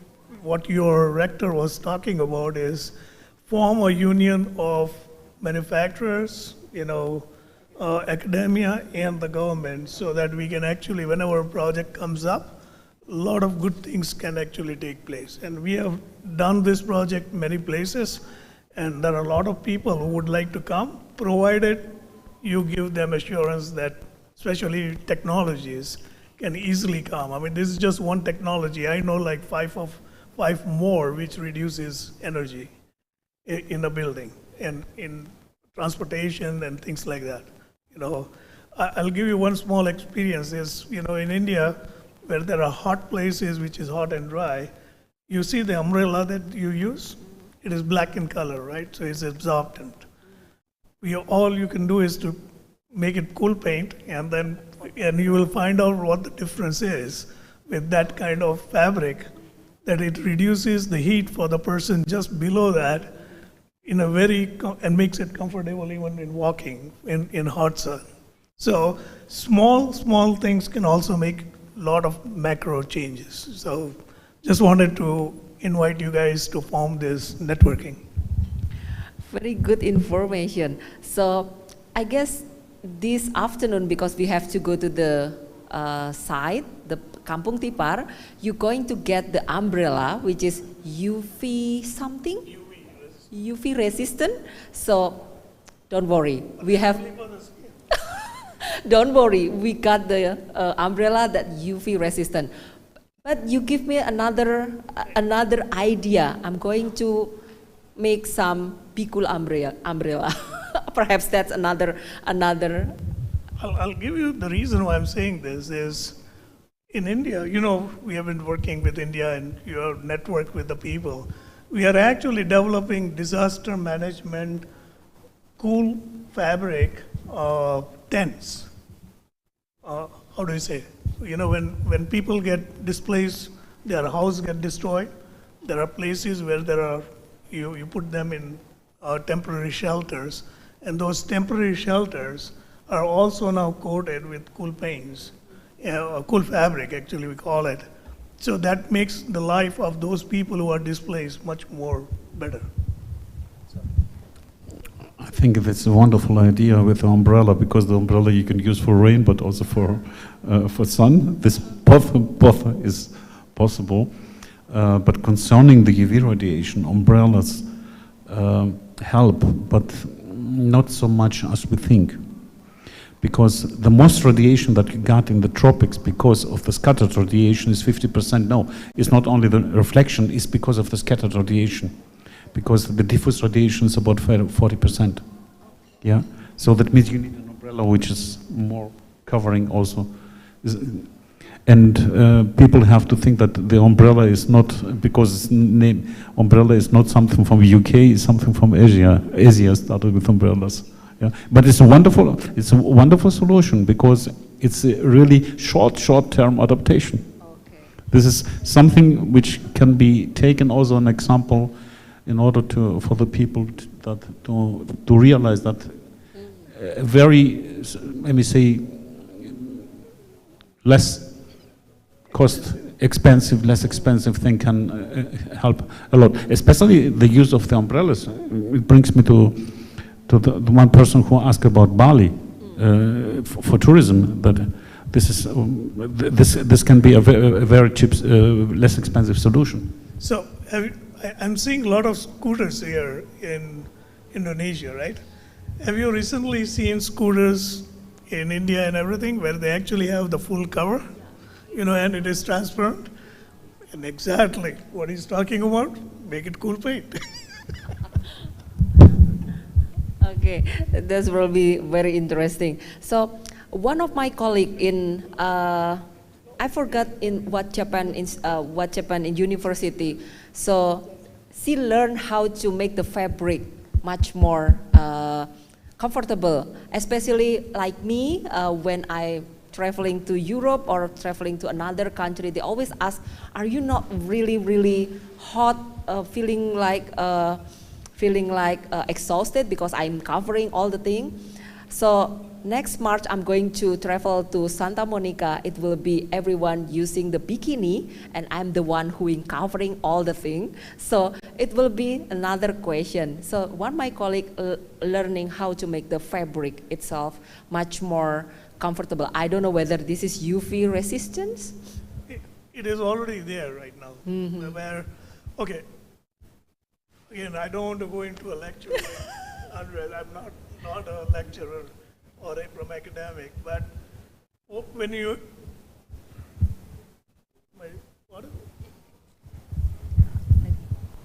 Actually, the thing is that, you know, like fabrics or everything, you need to understand the science. That's what I was telling you guys, that architect, you need to understand how these systems work.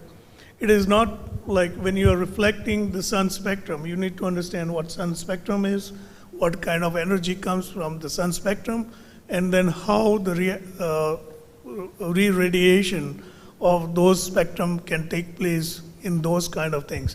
So the cool paints that you see, it is not just white, but it is actually reflective in all the spectrum, right? I mean, UV, you have reflection in the visible as well as near infrared. So most of the paints are not reflective in near infrared, where the energy is also there. So it is very important for you to understand the science behind all this, and that is what needs to be learned, and that's why we are setting up the lab. Better, you mentioned, let me say, the clothing. This is also an issue. I think there are several solutions which can be done. Can be smart materials, but can be also simple materials. We have in Germany, the institute is about education and information about health. And they make something like a material. You have here a scarf, which is a material which can be, you can use it also for the, let me say, for cold and so on. During summer, you can make it wet and you can cool some, let me say, parts of the body which are important. This can be the legs, it can be the arms and so on. This is one possibility. The other possibility that we have is we have to be careful with all these, let me say, strategies concerning material, I mean clothing material and so on. We cannot recommend to the who are not healthy. We have to be careful about that. Another point is, and this is also an example which I really like, is we have the cool West. We use something like West, and the people who are working for the emergency services, especially for out work and so on. I think this microphone is not, maybe this is better.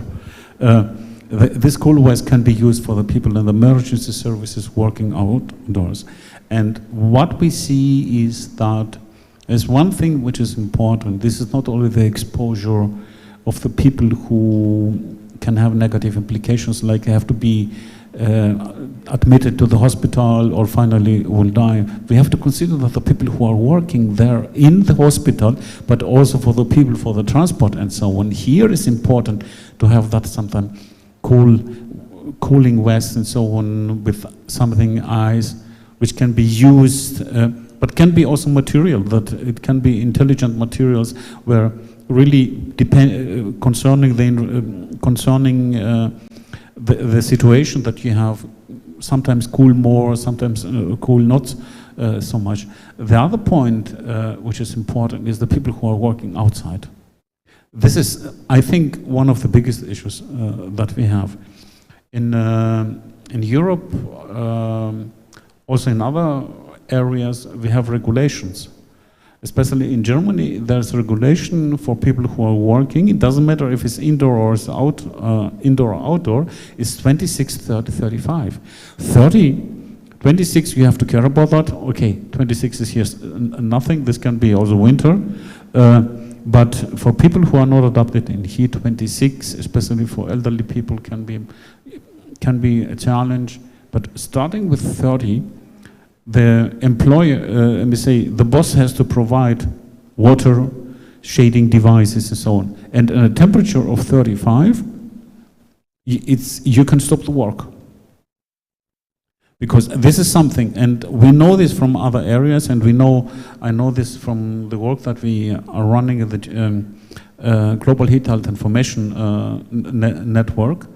there was several projects in, I think in Qatar, in Doha, because of the development of the, let me say, of the stadiums and so on, that there was really a problem, and this can be a problem. This can be also a challenge in India, because the people don't care about that. They have to finish something and they are exposed in heat, and this is the reason because we need. Let me say, short-term information like heat health warning system, but also the education in order to understand, in order to realize, okay, there is an exposure here. Another issue that I was trying to implement, let me say, in daily life, especially for the medical sector, was that when you have extreme heat, and you take some medication, this is different. And here is one of the biggest challenges, and this is exactly where we need the appropriate information coming from the pharmacies or for the doctors and so on, in order to be sure and to protect. Of course, we take the mortality in terms of analyzing in order to define thresholds, epidemiological analysis and so on. But in reality, we don't want mortality. We want to decrease the morbidity. That means the exposure of the people. Yeah. Thank you. Yeah, I would like to invite the audience here. Perhaps you, yeah, over there. Mike, please.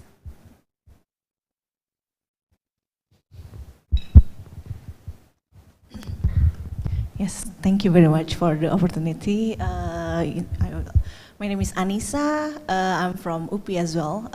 So thank you for the very insightful presentation.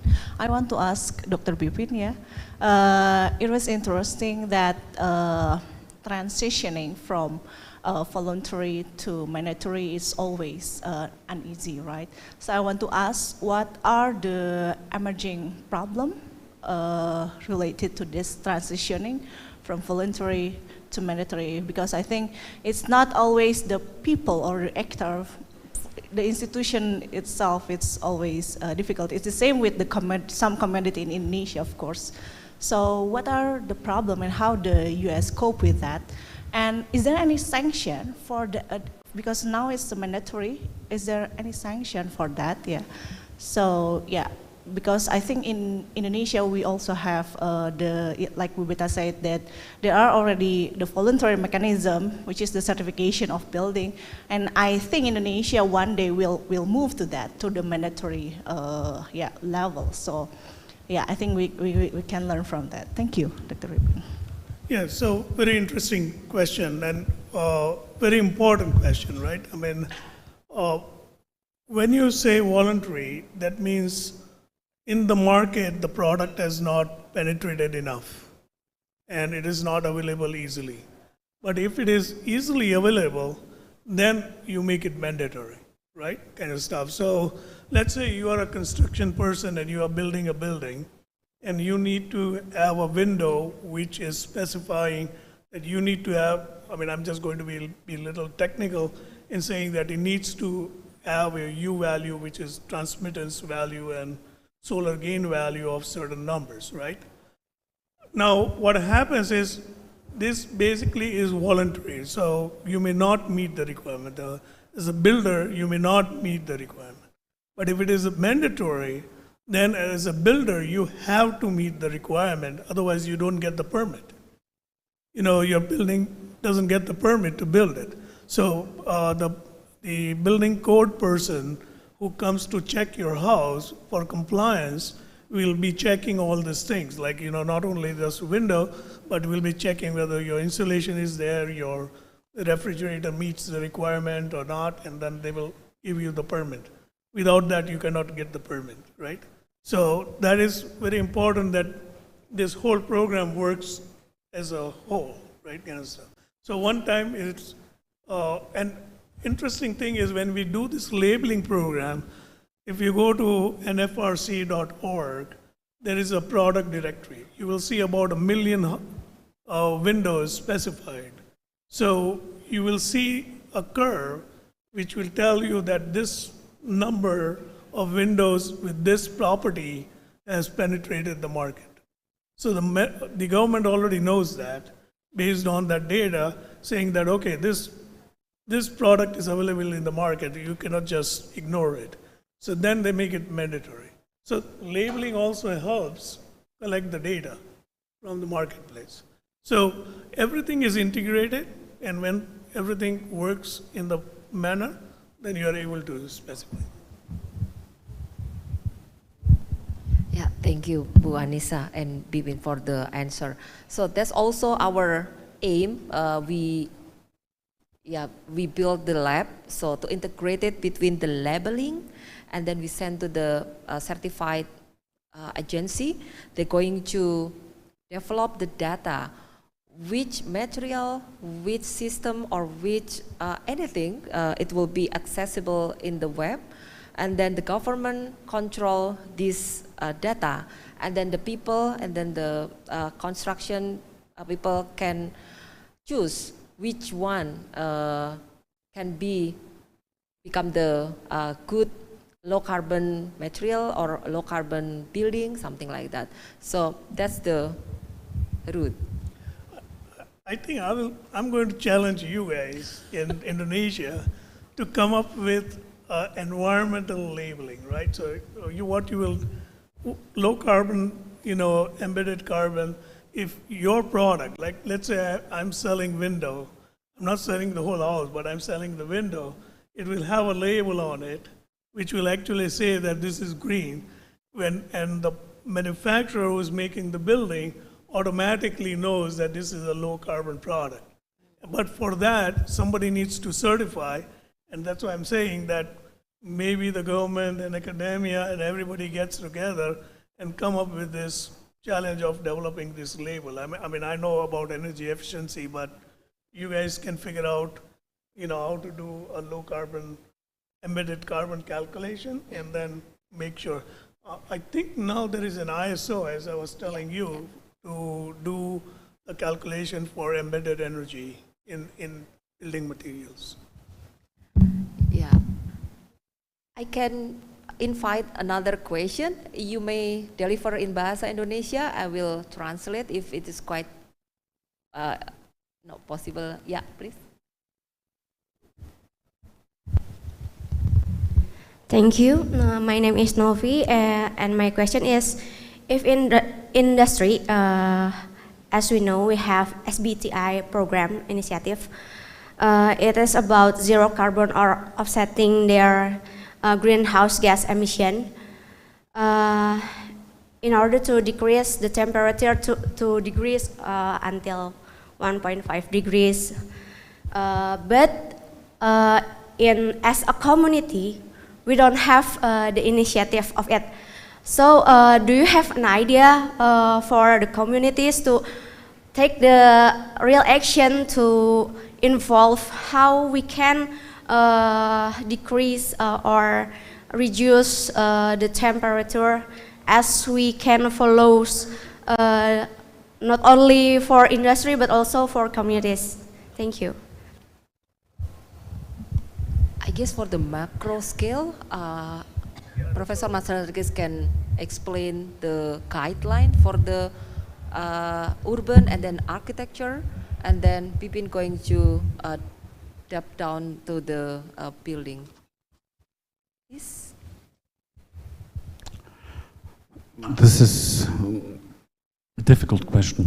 It takes time, about 2 years to answer.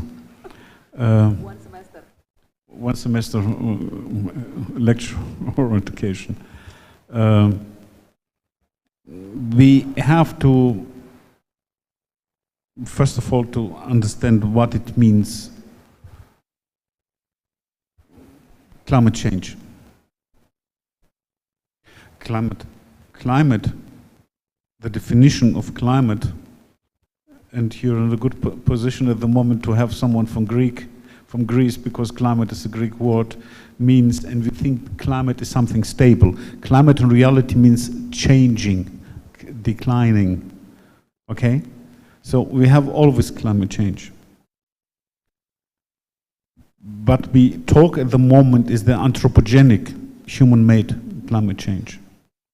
The reason, because we have the climate change, there are several factors. For the natural climate change, we have changes in the sun radiation, changes in the, let me say, in the rotation of the Earth around the sun, and so on. This is something natural. We know that these changes are natural.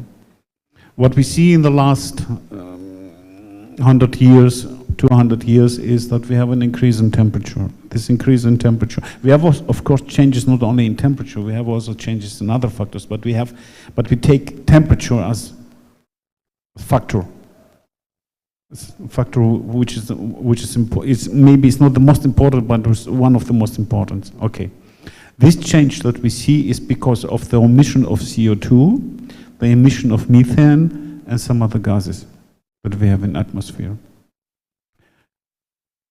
This change is because of the energy consumption, emission of these gases we have for production of energy, mobility, and so on.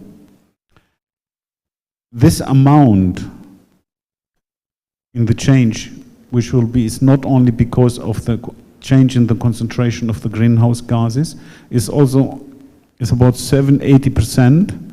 We have also a huge part because of land use change. But the biggest challenge, of course, is the emission. Most of the emissions takes place in cities, especially for CO2, as I mentioned before, 75%. Methane emission, which is 20 times stronger than CO2, is of course outside of a city, is rural area and so on.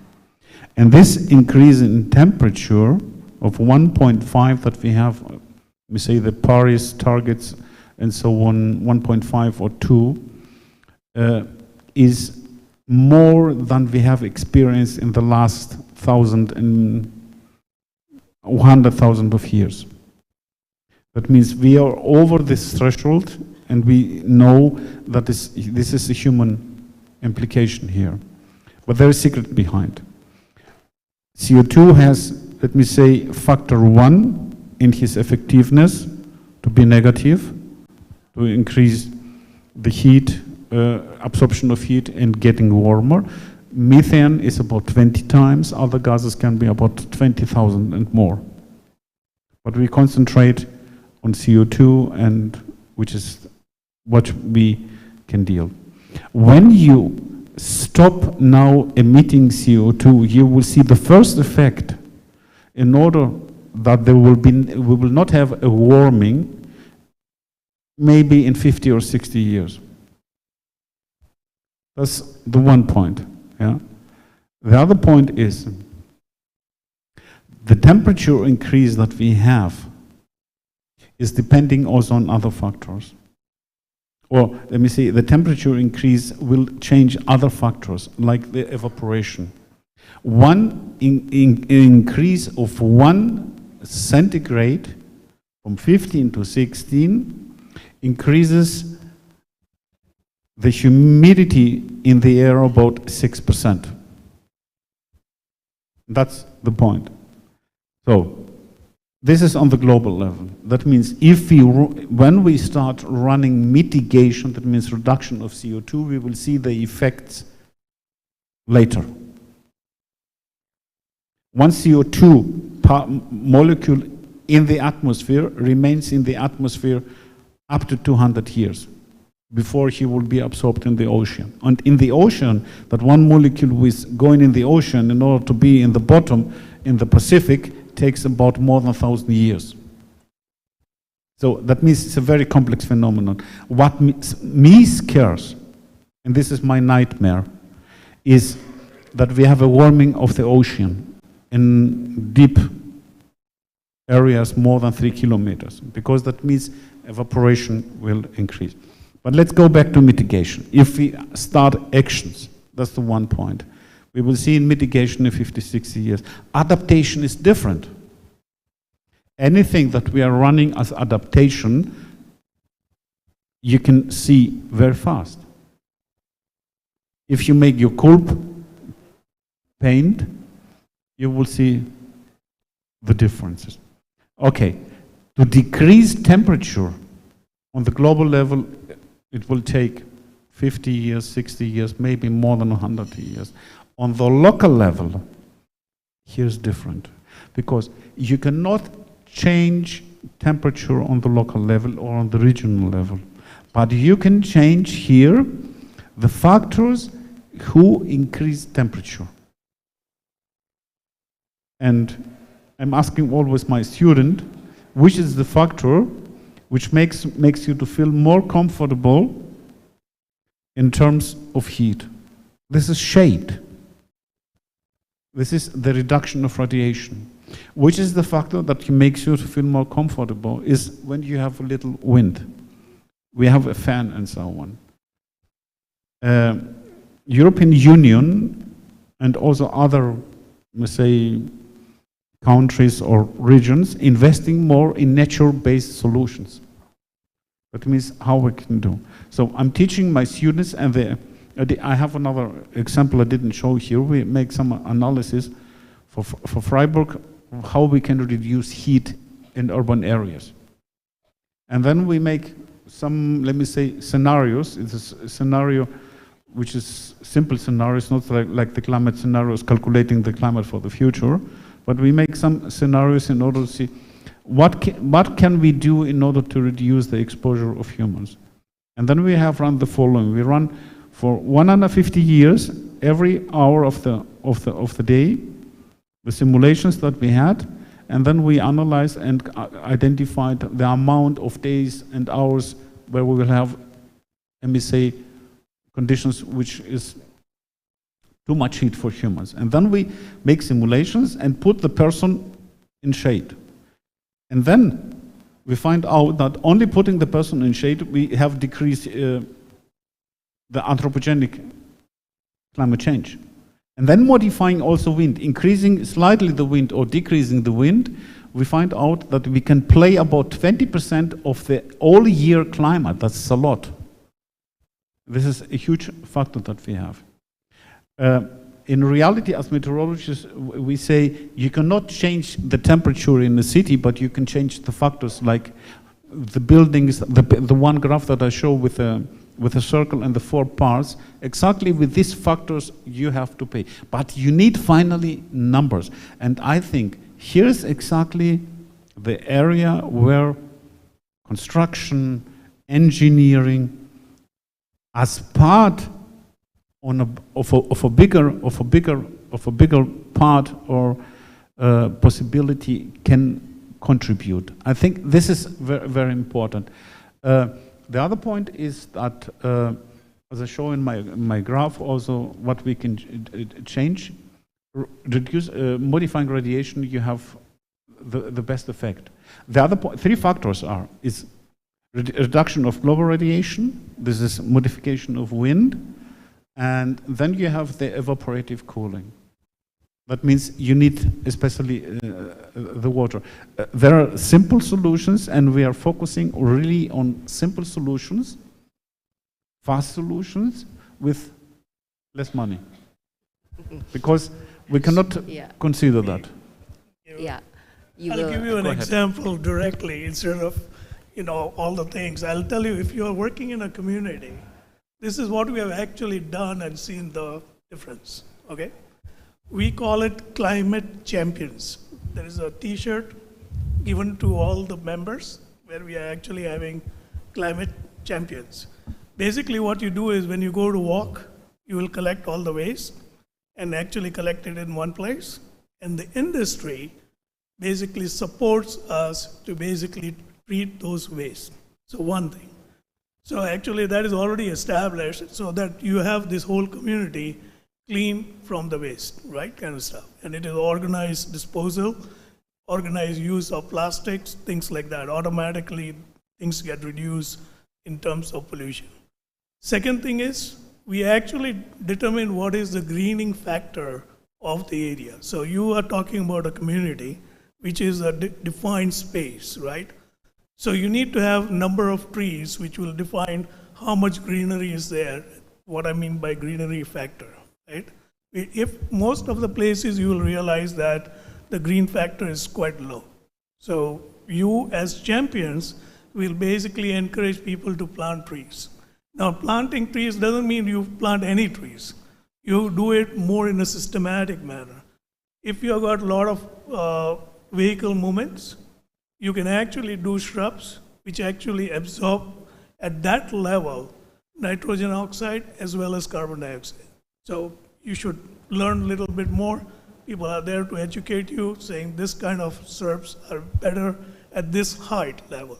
Especially with your humidity, things actually remain at a lower level. You know, all these emissions from the vehicles. So this is all what the community and the municipalities can do in your area. And then you basically educate the students basically about the environment. You know, if you have a school or everything. I mean, in our case, we do have a school, in a community school, so we do that. But even the small factors has reduced the complete environmental condition for their whole area. And once the tree has grown, we have actually done sitting areas for that area. So people who go to walk or something like that, elderly people can sit there because of the tree of shade, it remains cool. So I think small factors like this, if you champion it, you can, and again, all this has a macro effect altogether. Thank you, Bipin, for the, okay, next. I would like to mention that we talk about urban heat island and urban climate. Another semester then. This is something which is important. In reality, urban heat island takes, as I mentioned, that takes place during the night, during the day, not so much during the night. So we have to talk about all the other factors. This is the one point. The other point is that the formation of the urban heat island is not because of the global or the micro scale, but it's because of the meso and the micro scale. That means, and there's a secret that many people don't know. Cities have more space. Because you have, if you consider the vertical component, you have more surfaces. So you have about 4 to 5 more surfaces than the rural area. And there, in here, you have the different energy budget, different energy balance. In this, you have to consider. And this is exactly where we have to work. Surfaces, more surfaces as a city, capture of radiation and absorption, sometimes also reflection, but also the materials. These are the factors that we have. It's not the emission of pollutants and so on. This is really the factors. This is the micro scale factors, especially the building height, orientation, but also the facades, about the conductivity, about the permeability of the surfaces, and also the heat conductivity. And if we consider that, we can really solve the problem quite easy. But we have to be sure. If you ask people why cities are warmer or why we have the urban heat island, they will answer because we have less green areas.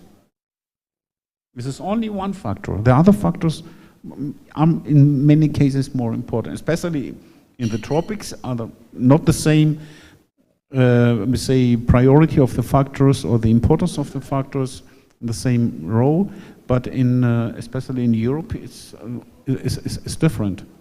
And one thing that I would like to mention, Bipin, he asked me in the first day when we meet, what do you mean about urban areas? What about the areas between? And say, we call it peri-urban.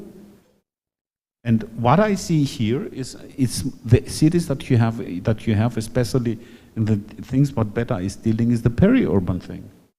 The urban thing is different because the vertical component or the vertical, how we say the verticality here, you have two different cities. You have the one who is above the urban canopy layer, that means about the mean height over the buildings. And if you take the high-rise buildings, you have an absolutely different situation. I show that my office is in the 8th floor, and it's not the hottest one. Because if you have a cool roof or you have a green roof, you will have the effect in the last 2 floors, not more. That means we need here different strategies because we have different levels of cities. Yeah, thank you. Yeah, that's the benefit if we have the very high level professor, so we have 6 semesters now. Thank you. So you don't have to go to Freiburg to get your PhD, you got your PhD here. Thank you for your lecture for today. Yeah, unfortunately he's my professor, so I cannot stop him. Otherwise, he will cut me. Okay, thank you so much. I will wrap this session because we've already, times now is at 11 o'clock. We are going to prepare to the Kampung Tipar for the site visit. So thank you so much, Professor Mazarakis, and also Pak Bipin for this very insightful knowledge. I guess we are here need much more deep, how to say, like the technical issue. So if you want to, this is not promotion, but if you like to learn about the green things, you can open the Facebook Pendidikan Hijau or Green Education. This is open. You can learn how about the daylighting, how about the radiation, outdoor thermal comfort, indoor thermal comfort, and how to calculate the energy. Just open the Facebook, that the Pendidikan Hijau. That's for the very basic, not very basic, that's for the architecture. At least you know how to deal with your building. And after that, one building, two building, one region building, it will be contribute to the city, to the region, and then to the city, and then to the macro scale. Again, thank you so much. We are returning to the MC.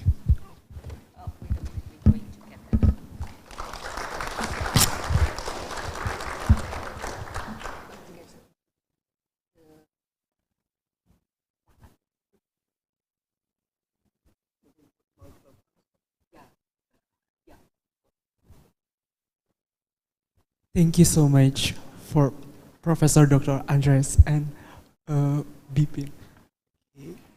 Ladies and gentlemen, that was the end of the first discussion of Keynote Season 1. Let's give a round of applause once again for the amazing panelists. Now, to show our appreciation, we'd like to present the speakers with a special plaque, and Ibu Maharani Putri from Tata Logam Group will be the one who gives the plaque. We invite Ibu Maharani Putri from Tata Logam Group to come to the stage and hand the plaques to our speakers.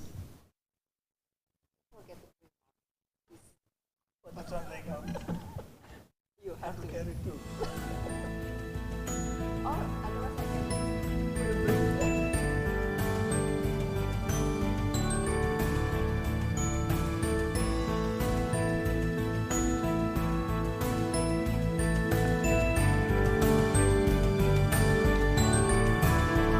The first one is for Professor Andreas Matsaraki.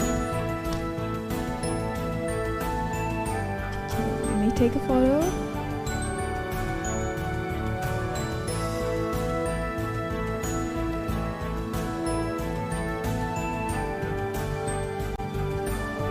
The second one is for Mr. Mark and will be represented by Mr. Bipin.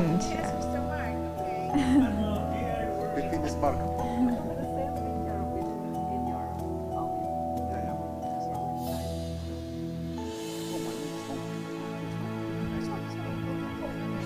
Okay, and the next one is for Ibu Beta Paramita.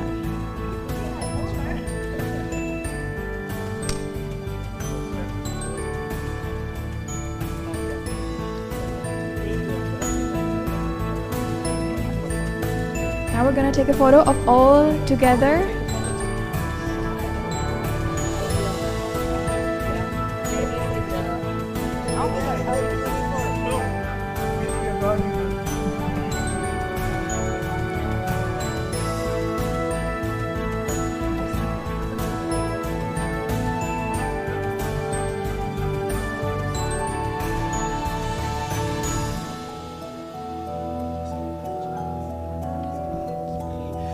Thank you so much for Ibu Putri Maharani and for all the speakers. And once again, give applause for our speakers and moderator for today. Ladies and gentlemen, Alhamdulillah, we have now come to the end of the second day of the International Symposium and Workshop on Sustainable Building, Cities and Communities, SBCC 2024.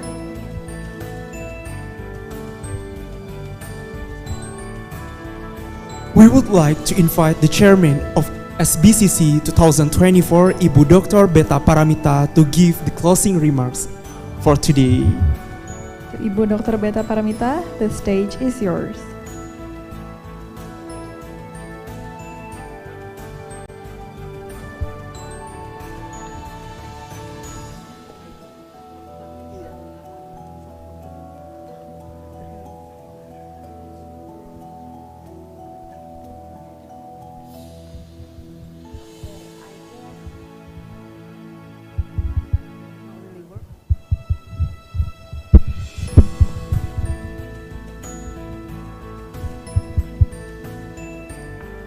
Okay, selamat siang. So here I am again.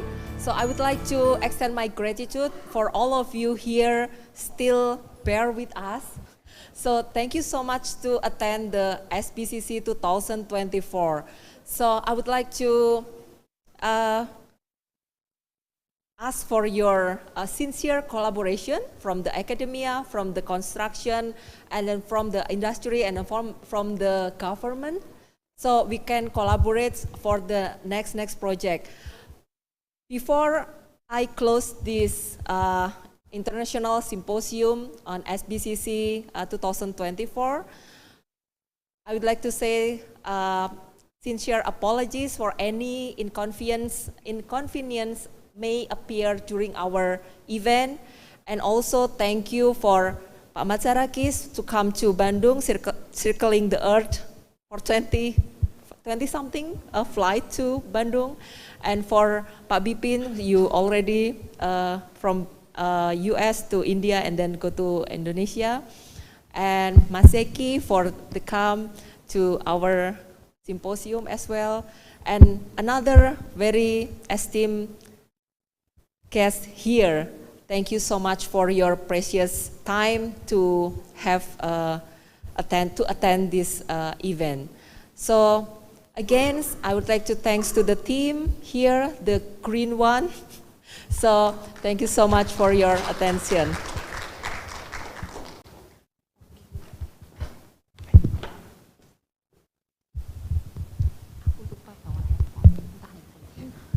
Thank you so much, Ibu Dr. Beta Paramita, as the chairman of SBCC 2024, for the amazing closing remarks.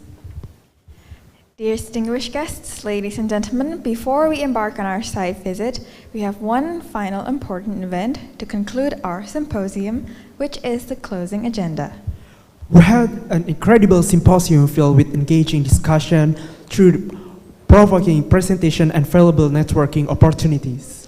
Before we bid farewell, let's express our gratitude to all of our speakers, moderator, presenters, and participants for their contributions to making this symposium a success. As we conclude this symposium, let's carry forward the lessons learned and the connections made. Let's continue to be catalysts for positive change in our respective fields and communities. Thank you for all your enthusiasm, dedication, and active participation throughout the symposium. Once again, thank you for being a part of this incredible journey. We hope to see you again at the future symposium.